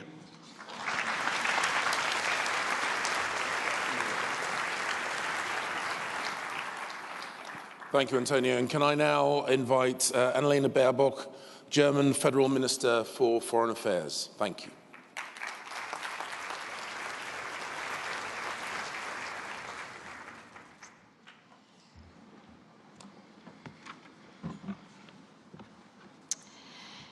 Thank you, Foreign Secretary. Thank you, James. Prime Ministers, Presidents, Excellencies, Prime Minister Šimak, ladies and gentlemen. The only thing I wish for is to go back to school, play volleyball with my friends, and live a normal life. This is what a teenager, 16 years old, said to me when I met her in Kharkiv in January, at a warming center, in the midst of a city destroyed by Russian bombs at -15 degrees. She told me how counting to 45 had become part of her daily life since the start of the Russian war of aggression. Because it takes 45 seconds for Russian missiles to hit Kharkiv after you hear the sirens. 45 seconds, if you're lucky, is enough to get your little brother or your grandmother to safety. But 45 seconds, that is not enough for a normal life. 45 seconds is not enough to go to school. 45 seconds is not enough to play volleyball. I believe that today's conference is about these teenagers in Kharkiv, the boys and girls and their generation. It is about supporting Ukraine to build a future in which all of Ukrainians will again live in freedom, security, and peace. From the moment Russia began its ruthless war of aggression on the 24th of February last year, all of us in this room have stood resolutely by the side of Ukraine, by the Ukrainians' right to defend themselves. This commitment does not stop here. For the German government, like all the other governments, this commitment stands for as long as it takes. We counter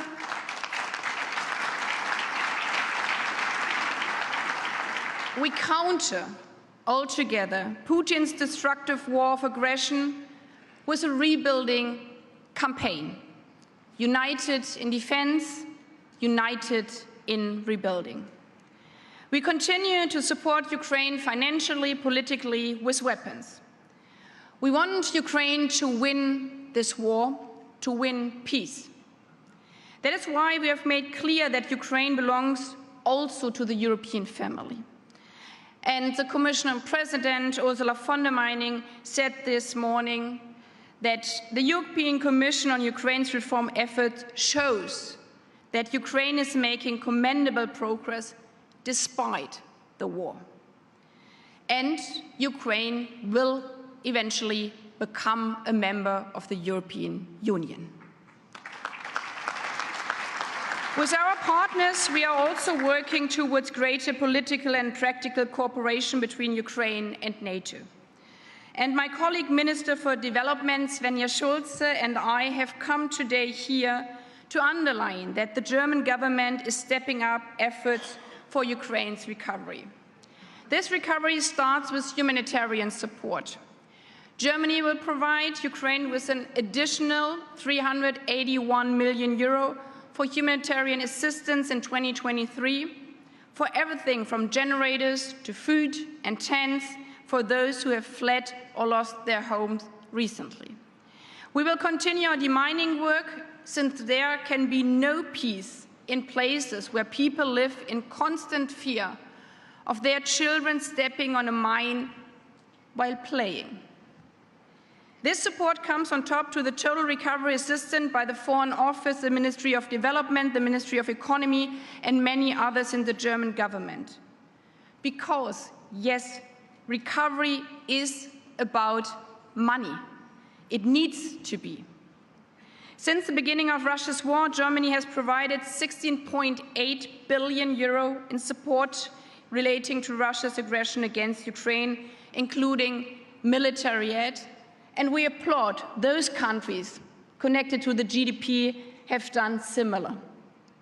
But when we look at long-term reconstruction, money is not enough. We want to support Ukraine in building back better, as we called it last year's recovery conference in Lugano, Italy. This means that in rebuilding its power sector, we are helping Ukraine to invest in renewable energy and energy efficiency, in a recovery that is green and therefore longer lasting and sustainable. And reconstruction is a collective effort that will only succeed if public and private sectors work together, as you, James, have said so many times. Despite the war and its damage to Ukraine's economy, many German companies continue to operate in Ukraine, in healthcare, in energy, in food, in water. And they see reconstruction as others as an opportunity of growth. I applaud them for this. They not only provide goods, services, and jobs, they provide trust in the future of Ukraine. As German government, we therefore supporting them with national investment guarantees, because yes, this is also political. And we call on others to follow suit so that companies do not shy away from investing in Ukraine. Finally, I'm convinced that we need to further link Ukraine's recovery and the EU accession process. Our goal is to help rebuild a Ukraine that is fit for EU. We stand ready to support Ukraine in its reform efforts on the path towards membership. That's why Ukraine's accession process will have a special place at next year's recovery conference to be held in Germany, to make recovery a truly European endeavor. Ladies and gentlemen, colleagues and friends, we do not know when Russia will stop its brutal war of aggression. It's in the hand of one man who has started this war. But what we know and what we promise, we will continue supporting Ukraine's recovery, and we will continue helping Ukraine to win this war, to win peace, so that every teenage girl in Ukraine can do what teenage girls are doing in the rest of Europe every day. Go to school without fear. Play volleyball with their friends without counting to 45. Simply live a normal life in peace and freedom. Thank you.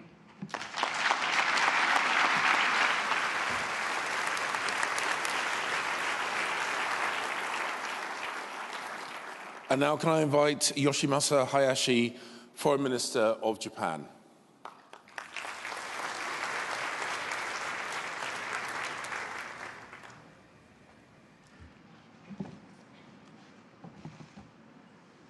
Thank you, James, and Prime Ministers, Ministers, distinguished guests, ladies and gentlemen. I am Hayashi Yoshimasa, Minister for Foreign Affairs of Japan.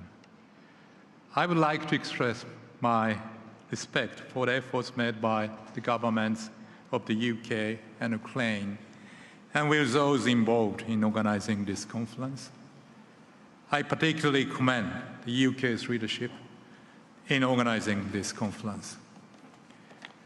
First of all, I would like to reiterate our sympathy and solidarity with the people of Ukraine, especially following the recent dam collapse at Kakhovka hydroelectric power plant, and express my strong concern about its enormous impact. Japan decided to provide $5 million in emergency humanitarian assistance to those affected by the floods in such areas as food, water, sanitation, and health. And in addition, we will provide approximately 160 water purifiers, about 530 generators, 30 construction machines, and other equipment through Japan International Cooperation Agency, JICA, and an international organization. We will also implement emergency humanitarian assistance through NGOs. Japan, the only country that has ever suffered atomic bombing during wartime, has achieved a miraculous development from the devastation after the war. We have also experienced a series of serious natural disasters, including the Great Hanshin Awaji earthquake in 1995 and the Great East Japan earthquake in 2011 with tsunami. Each time, however, we have achieved remarkable recovery and reconstruction with the support of our friends in the international community. Japan, therefore, has experience and knowledge of recovery and reconstruction gained through overcoming such difficulties. During the visit to Japan for the G7 Hiroshima summit, President Zelensky stated that he dreams that city destroyed by Russia will be rebuilt into a peaceful city like Hiroshima of today. Japan intends to make use of its experience and knowledge it has accumulated in the field of recovery and reconstruction, and to vigorously implement uniquely Japanese form of reconstruction assistance in close contact with the Ukrainian people. At the G7 Hiroshima summit, the leaders confirmed the importance of the role of the private sector in the recovery and reconstruction of Ukraine, which is one of the main subjects of this conference.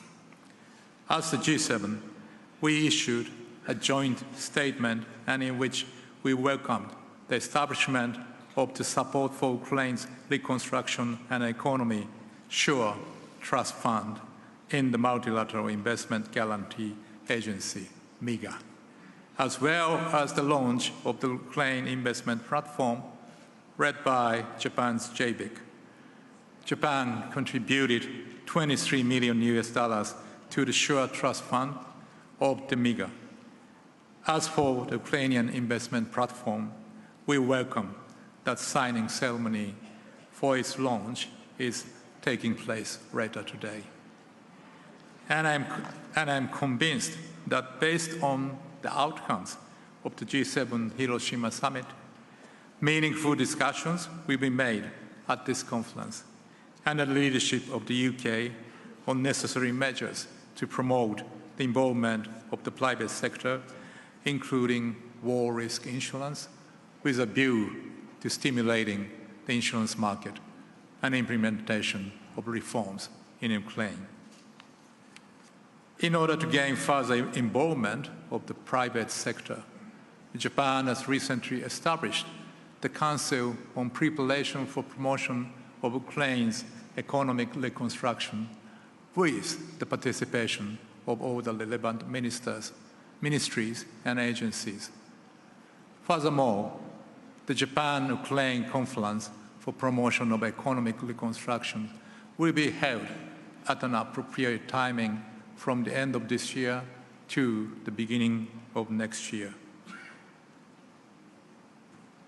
so that the Japanese public and private sectors can strongly support the recovery and reconstruction of Ukraine.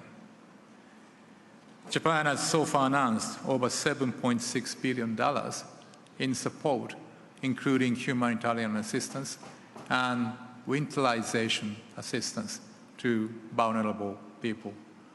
In the medium and long-term recovery and reconstruction of Ukraine, Japan will make use of its strengths and provide assistance mainly in the areas of number one, mine action and debris clearance, number two, in livelihood reconstruction, including the development of basic infrastructure such as electricity, number three, the recovery of agricultural production and industrial development, and number four, strengthening democracy and governance. Concrete initiatives are already underway.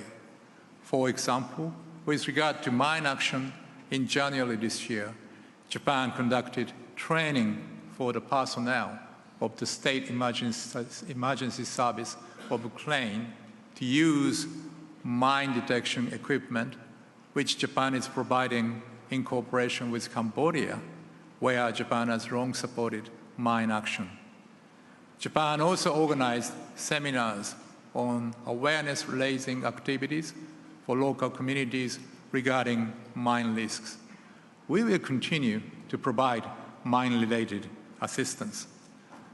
In order to give the Ukrainian people hope for a bright future, it is essential not only that the international community shows this strong commitment to the recovery and reconstruction of Ukraine, but also that efforts to restore peace to the country should be made.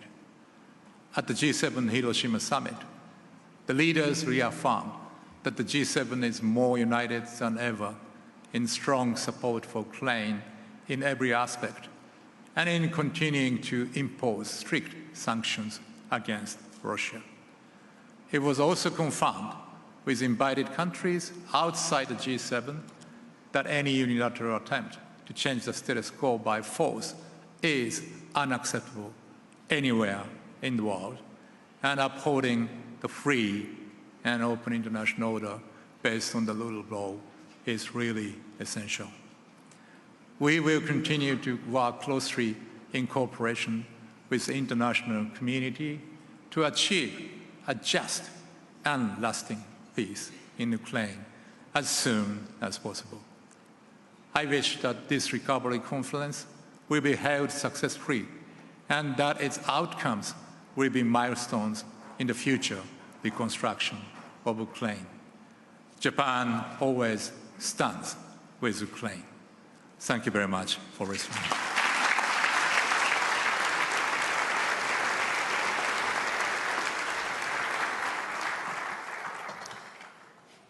Thank you. Please now can I invite Catherine Colonna, Foreign Minister of the Republic of France.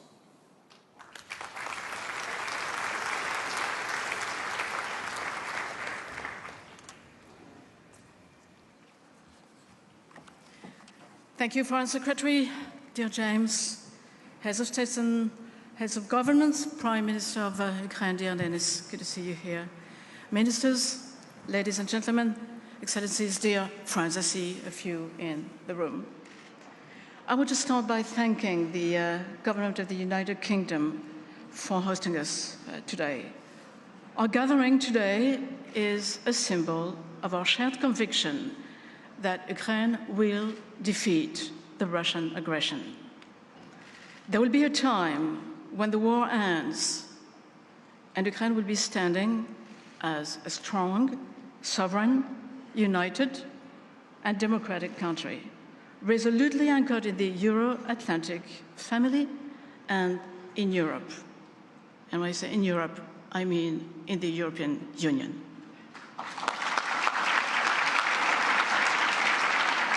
This time hasn't come yet. We know that war is raging. Russia's authorities are still denying Ukraine its right to exist as a sovereign country. Russia's soldiers are still illegally occupying parts of Ukraine's territory.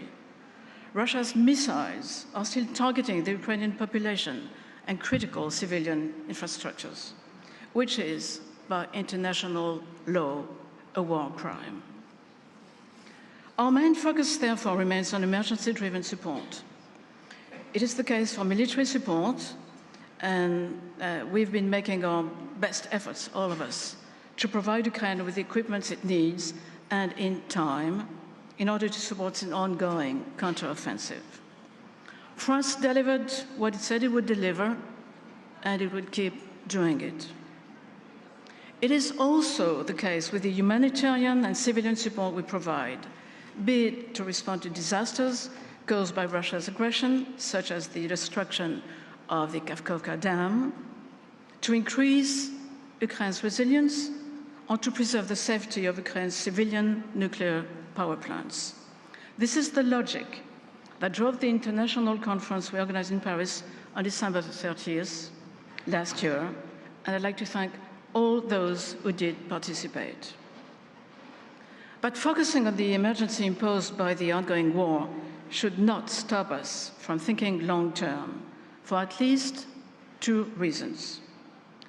One, Ukraine is engaged in a long-term transformation effort through its EU accession process. We need to use the reconstruction phase to give Ukraine a head start in this process.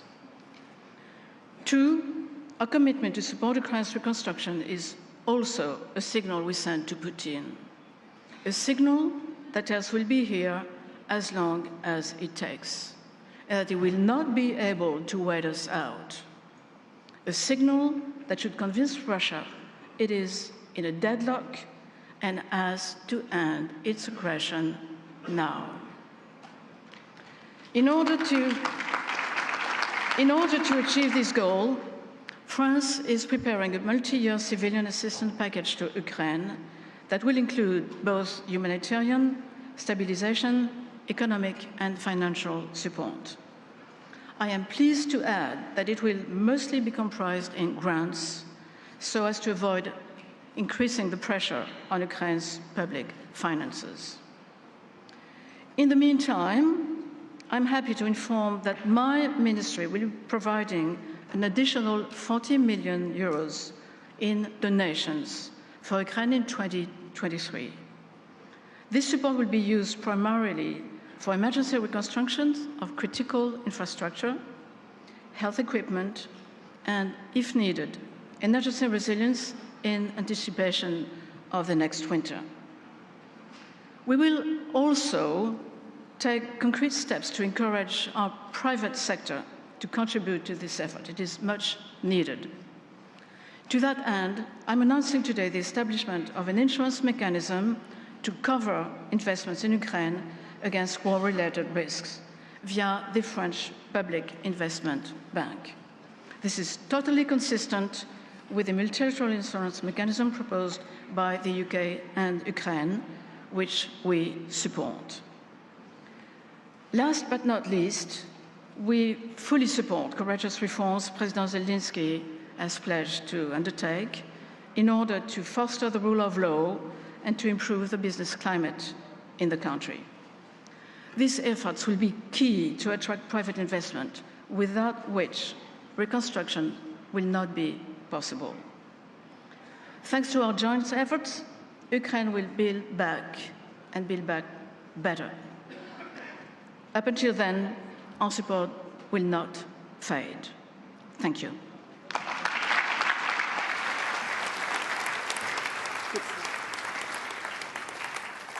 And please now can I invite Zbigniew Rau, Foreign Minister of Poland.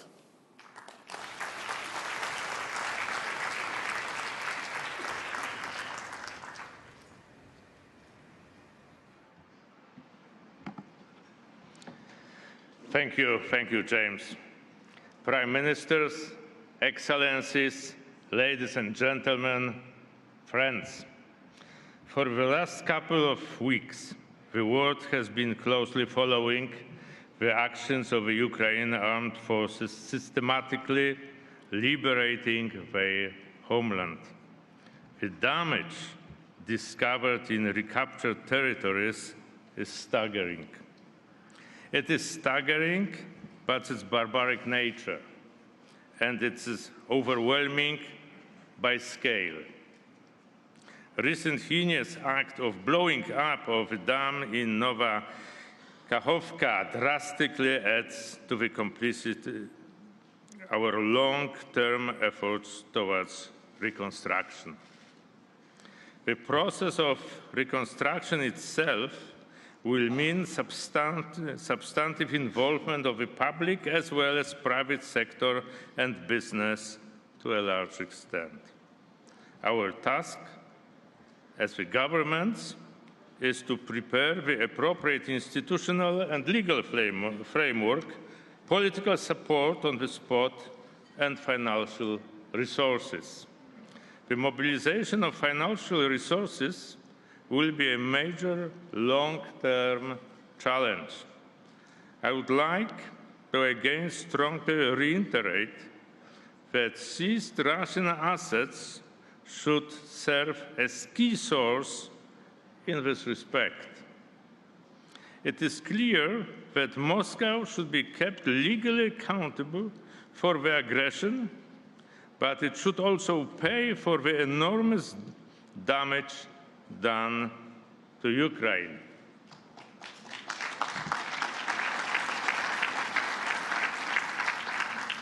The success of the reconstruction of Ukraine is in the best interest of Europe and the whole international community. It is in our interest that Ukraine becomes a robust and advanced market economy, playing by the rules with the administration capable to absorb the assistance. This is why Ukraine should become a member of the European Union as soon as possible.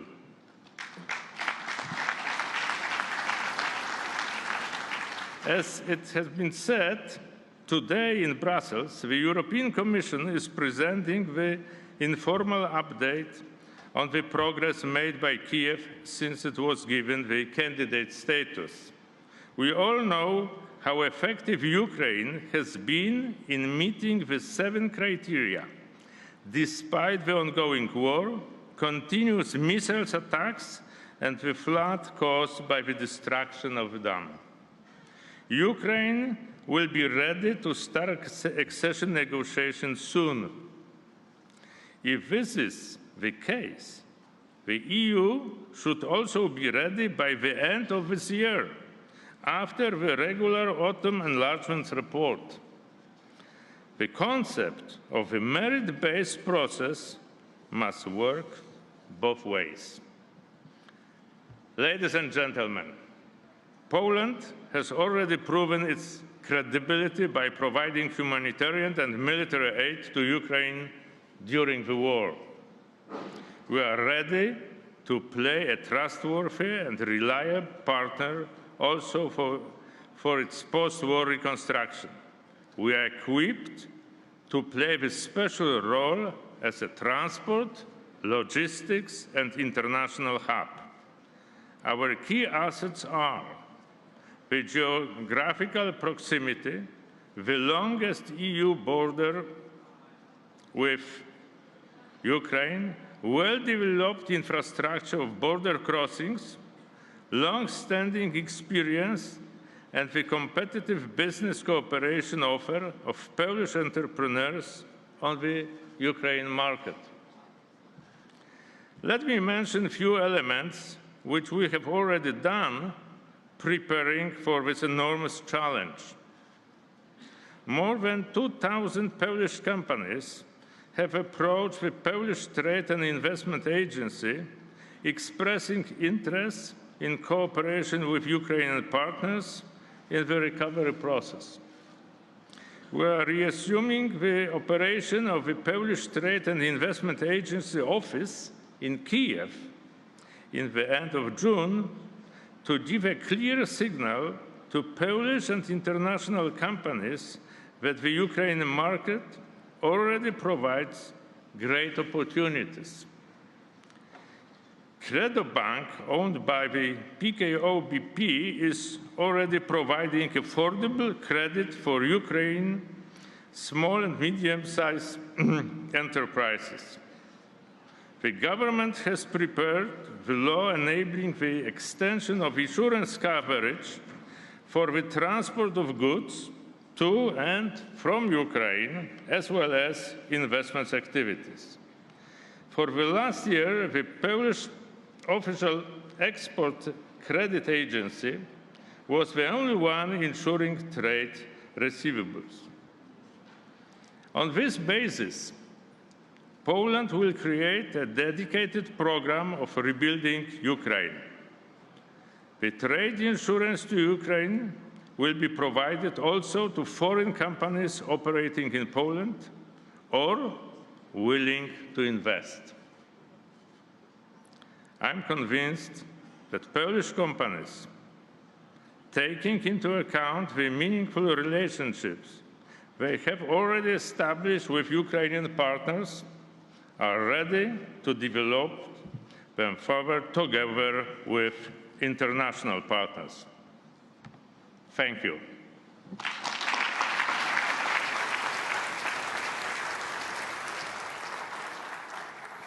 And now can I invite Harjit Sajjan, Minister for International Development of Canada.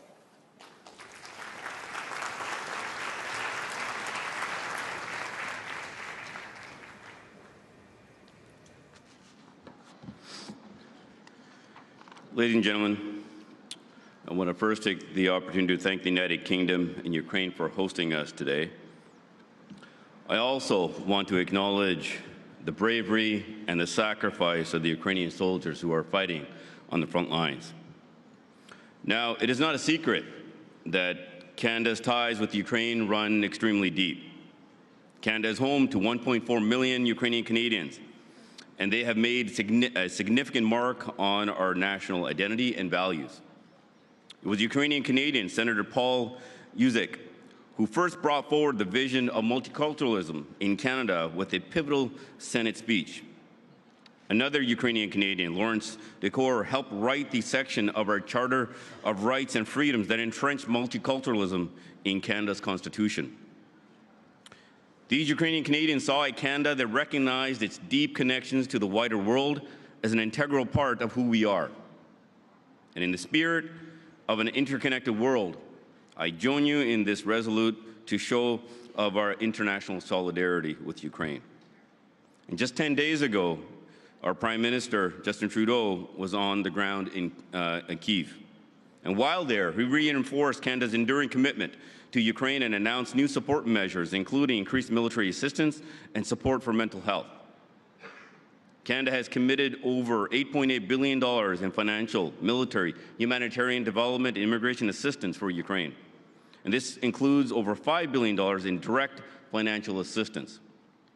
With over $4.3 billion flowing through the International Monetary Fund's new administered account for Ukraine, which was championed by Canada. This also includes a $500 million stemming from the proceeds of Canada's Ukraine sovereignty bond, the first of its kind globally. Our commitments to Ukraine are especially important in the face of the evolving crisis, like the destruction of the most recent dam. Canada is allocating $10 million for humanitarian partners to support the people impacted by the floods. And I've visited Ukraine many times in my former capacity as Minister of Defense. And just a few months back, I had the opportunity to visit in my current capacity. And that trip allowed me to personally witness what the world has been seeing at a distance over the last 16 months. What I witnessed was absolute resilience. And as we gather here, the people of Ukraine continue to show the world just how strong and resilient they are in the face of unjustifiable and unwarranted Russian aggression. So today, we gather to support not only Ukraine's immediate needs, but its long-term recovery, reconstruction, and economic future. A future that is safer and greener, more open, and more resilient. To help set us on that path, 1 month ago at the G7 summit, Canada made a landmark commitment to the European Bank for Reconstruction and Development. Canada announced $283 million for the high-impact Partnership on Climate Action to help countries build clean and climate-resilient economies. And today I'm announcing an additional $20 million to the Ukraine grant as part of this initiative. The Ukraine grant will support climate adaptation, mitigation, and resilience projects with a focus on technical assistance. Gender equality will also be factored into this work, something that is central for Canada with our Feminist International Assistance Policy. Canada has also been a leader in championing creative, innovative financial tools for Ukraine, and we will continue to look for ways to leverage innovative financial instruments to provide de-risking and concessional support to Ukraine and Canadian investors. Ukraine also continues its work to combat corruption and make progress on these reforms. And these efforts are more important than ever for European Union and OECD accession, and also to encourage more private sector investment. And during my most recent trip, during this trip, I'll be meeting with Canadian business leaders who are looking to support Ukraine's recovery and reconstruction through trade and investment. And in April, Canada and Ukraine concluded negotiations to modernize our bilateral free trade agreement. This will provide a strong legal framework for Canada's firms seeking to participate in Ukraine's reconstruction efforts. I would like to express Canada's support for the launch of the G7+ and the government of Ukraine's Clean Energy Partnership for Ukraine, as well as the launch of the Ukraine Business Compact. Canada also supports a framework on war risk insurance to support private sector input into the reconstruction activities. And Canada firmly believes in the importance of bringing our diplomatic, trade, and development work together. And we need a truly united effort on this front. Because as Prime Minister Justin Trudeau said in Kyiv, Ukraine's fight for the future stretches far beyond its borders. Ukraine fights for the future of all of us and for the values that all of us hold so dear. Canada is honored to stand shoulder to shoulder with you as we stand up for Ukraine. Thank you. Slava Ukraini.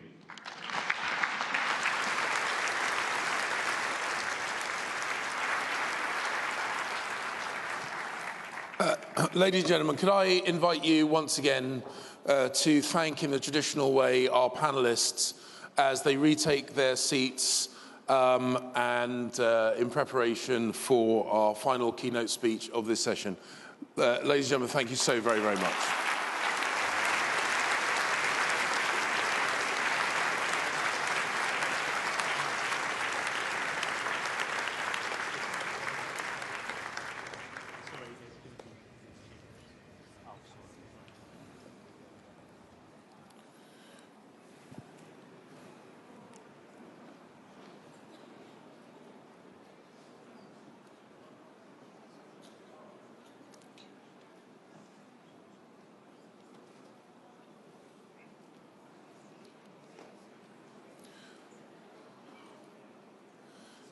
Ladies and gentlemen, this session underlines our collective determination to support Ukraine, not only in its self-defense, but its subsequent rebuild, reform, and recovery. It gives me great pleasure to now introduce to the stage the final speaker of this session, the keynote speaker of this morning, the Prime Minister of Ukraine, Denis Shmyhal. Thank you.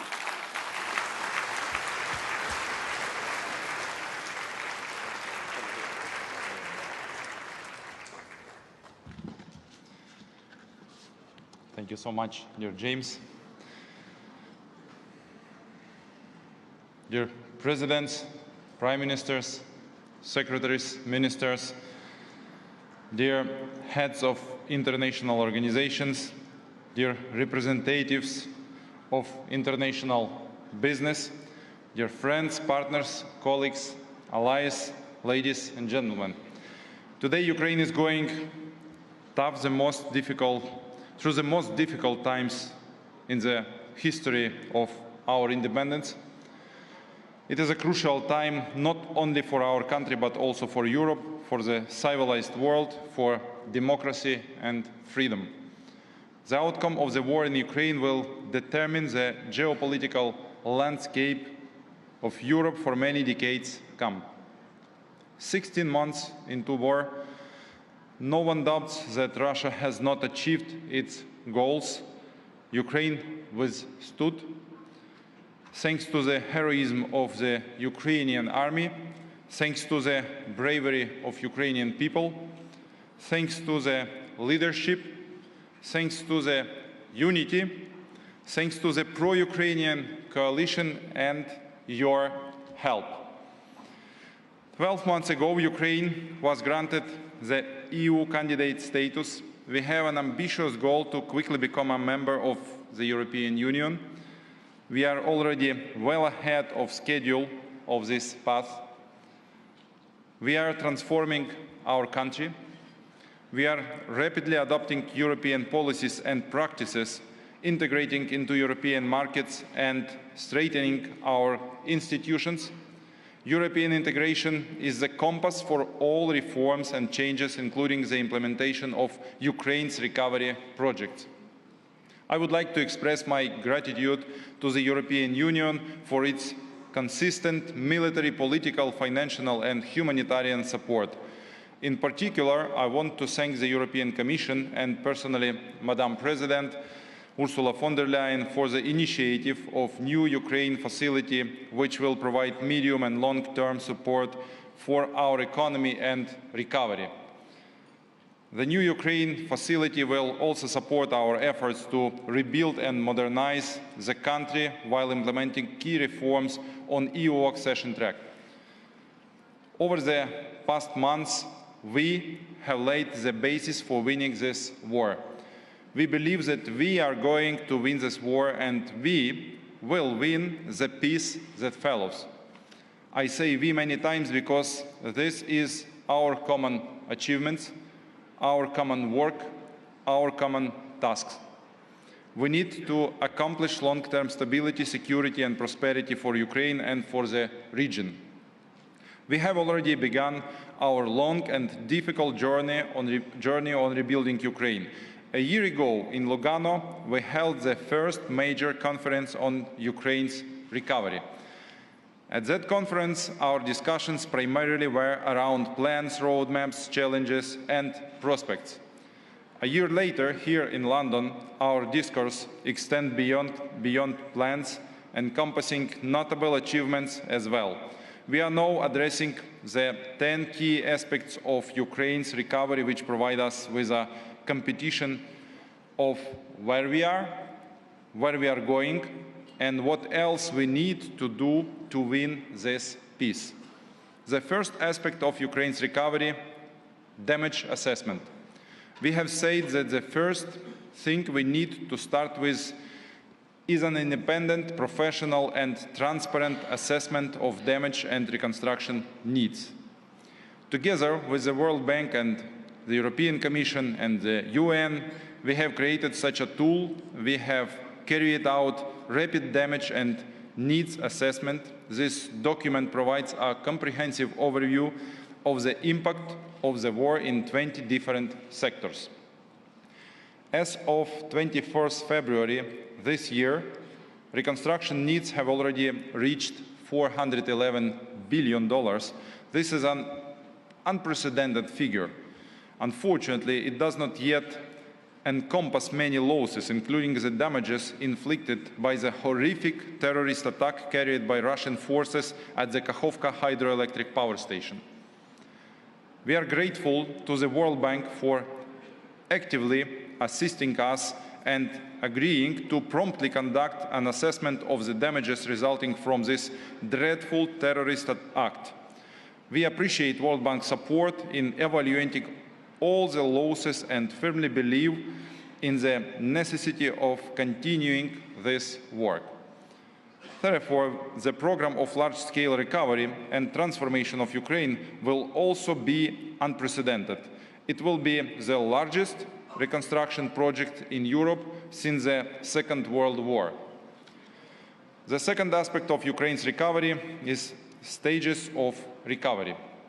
The first stage is rapid recovery, which we started last year and are now actively implementing. We are talking about projects that are really necessary for the survival of the country and the people in the face of war. The World Bank estimates that we need $14.1 billion for such priority recovery projects this year. The second stage will be a long-term reconstruction which will take many years, and we are now starting to lay down a plan for its implementation. The third aspect of Ukraine's recovery, priorities for rapid recovery. Last year we also talked about the importance of setting the right priorities for recovery. For this year, our government has identified 5 key priorities. These are energy, humanitarian demining, housing, critical and social infrastructure, and supporting the economy. As I have already said, we need $14.1 billion for the priority tasks in these areas. We have projects in all these areas. Ukrainian ministers will present them in detail with calculations, responsible agencies, and timelines. We expect that at this conference in London, we will finally be able to mobilize the full amount needed for these projects. This is a priority and a very practical story that we have to make together. The first aspect of Ukraine recovery is recovery architecture. The implementation of all these projects requires a special recovery architecture and regular platforms for cooperation. Last year, we created the position of Deputy Prime Minister for Restoration of Ukraine. We have also established the State Agency for Restoration, the dedicated fund for overcoming the consequences of aggression, and the position of Deputy Ministers for Recovery in the relevant departments. We are actively engaging regional authorities, which is an important element of the decentralization reform. Alongside the internal recovery architecture, we have established a new mechanism for a regular interaction with our international partners. This is the multi-agency donor coordination platform for Ukraine. From now, the Deputy Prime Minister for Restoration will be the representative of Ukraine in this platform. The fifth aspect of Ukraine's recovery is transparency.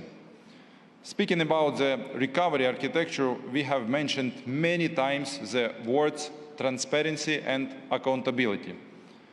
We are making sure that these are not just words. Ukrainian reconstruction should become synonymous with transparency. Last month, we presented the digital restoration ecosystem for accountable management, or DREAM, as we call it. The ecosystem will allow to control every stage of any recovery project in a very short period of time. More than 5,000 sites for restoration have already been entered into the system.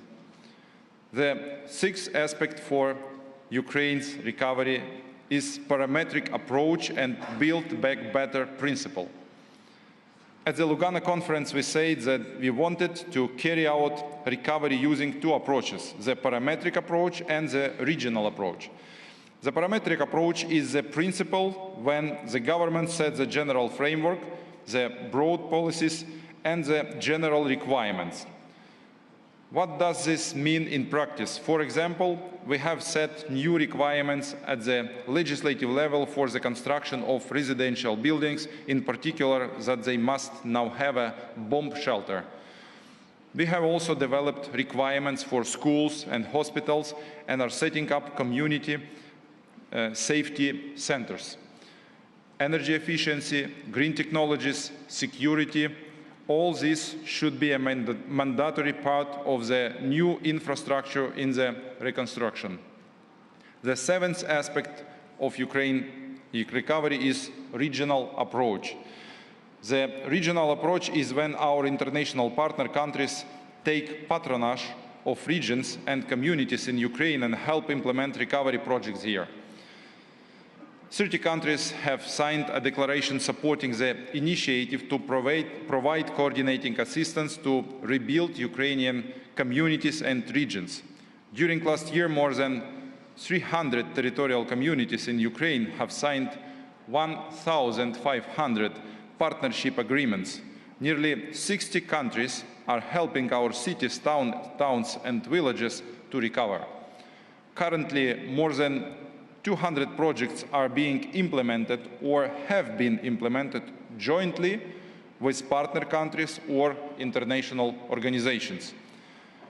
The eighth aspect of Ukraine's recovery is sources of financing the recovery. One of the key questions we are constantly facing is who will pay the hundreds of billions for the recovery. First and foremost, Russia must pay for what it has destroyed.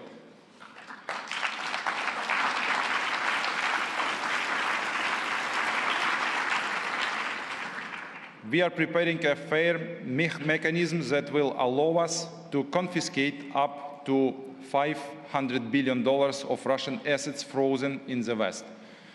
In May, a historic decision was taken at a meeting of the Council of Europe to establish a register of damage caused by Russia's aggression against Ukraine.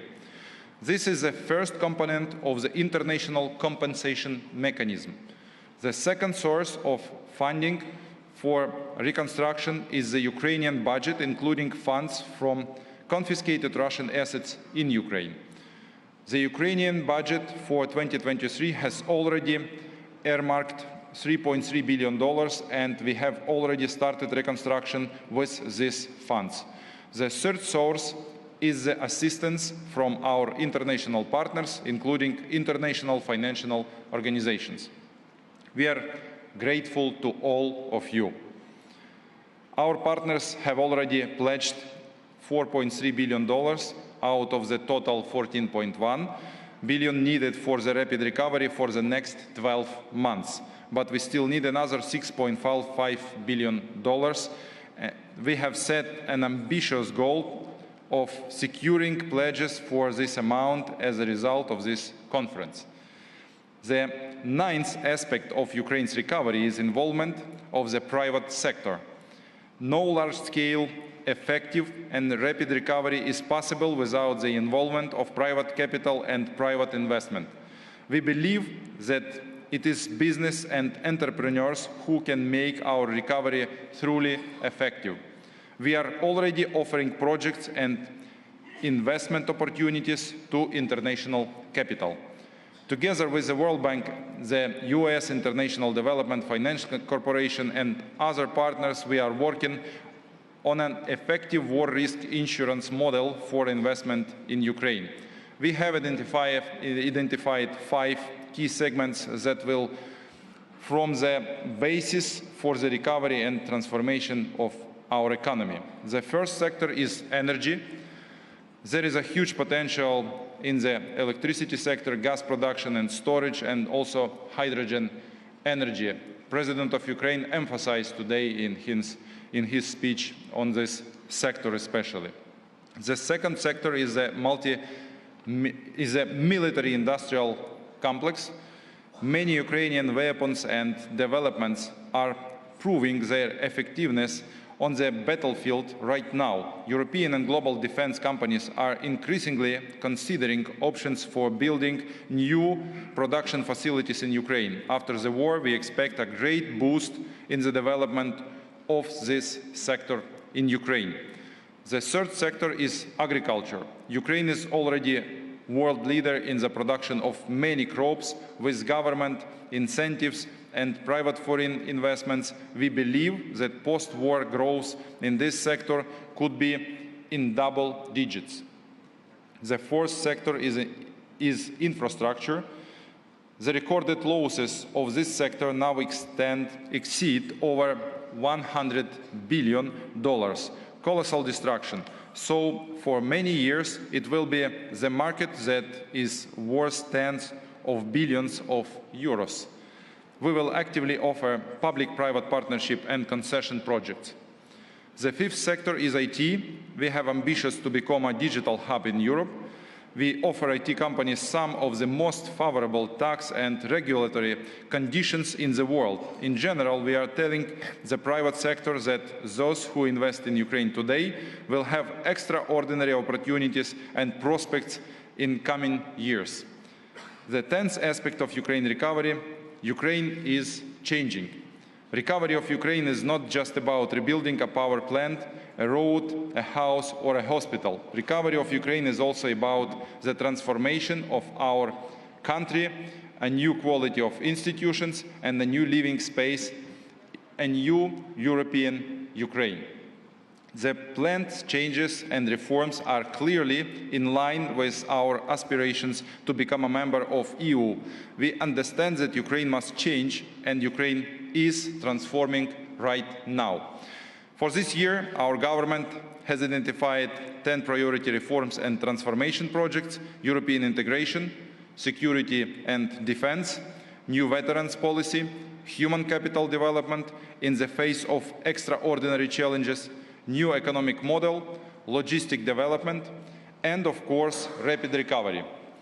In addition, we have fully established the anti-corruptional infrastructure, the National Anti-Corruption Bureau, the Specialized Anti-Corruption Prosecutor's Office, the High Anti-Corruption Court, the National Agency on Corruption Prevention. These are important institutions that allow us to ensure the principle of inevitability in punishment and the rule of law.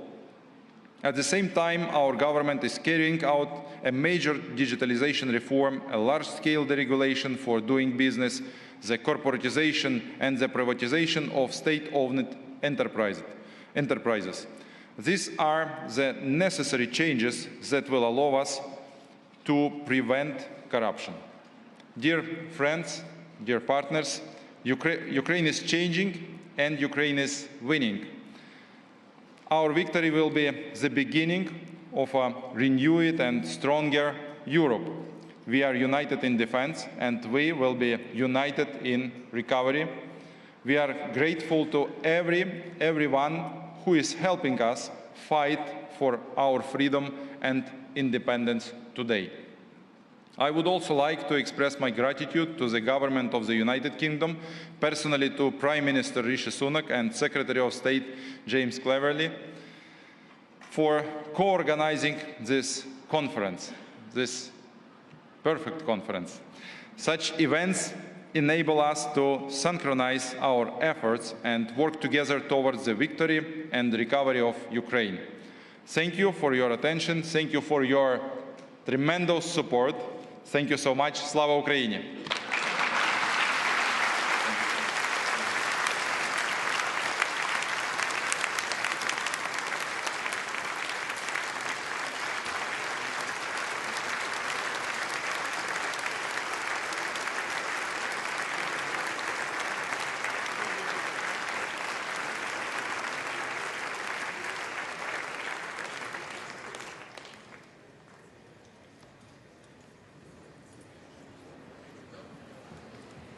Thank you, everyone. Thank you for that terrific morning. We've heard courage and we've heard commitment, and we're now going to take a break. We're going to be back here for a hard start at 11:40 so that we can run a session on those immediate needs that we've been discussing.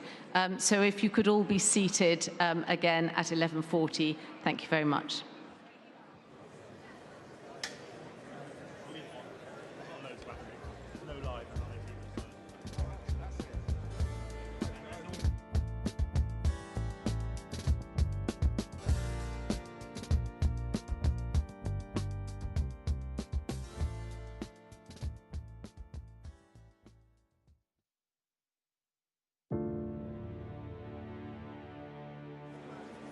I remember that day.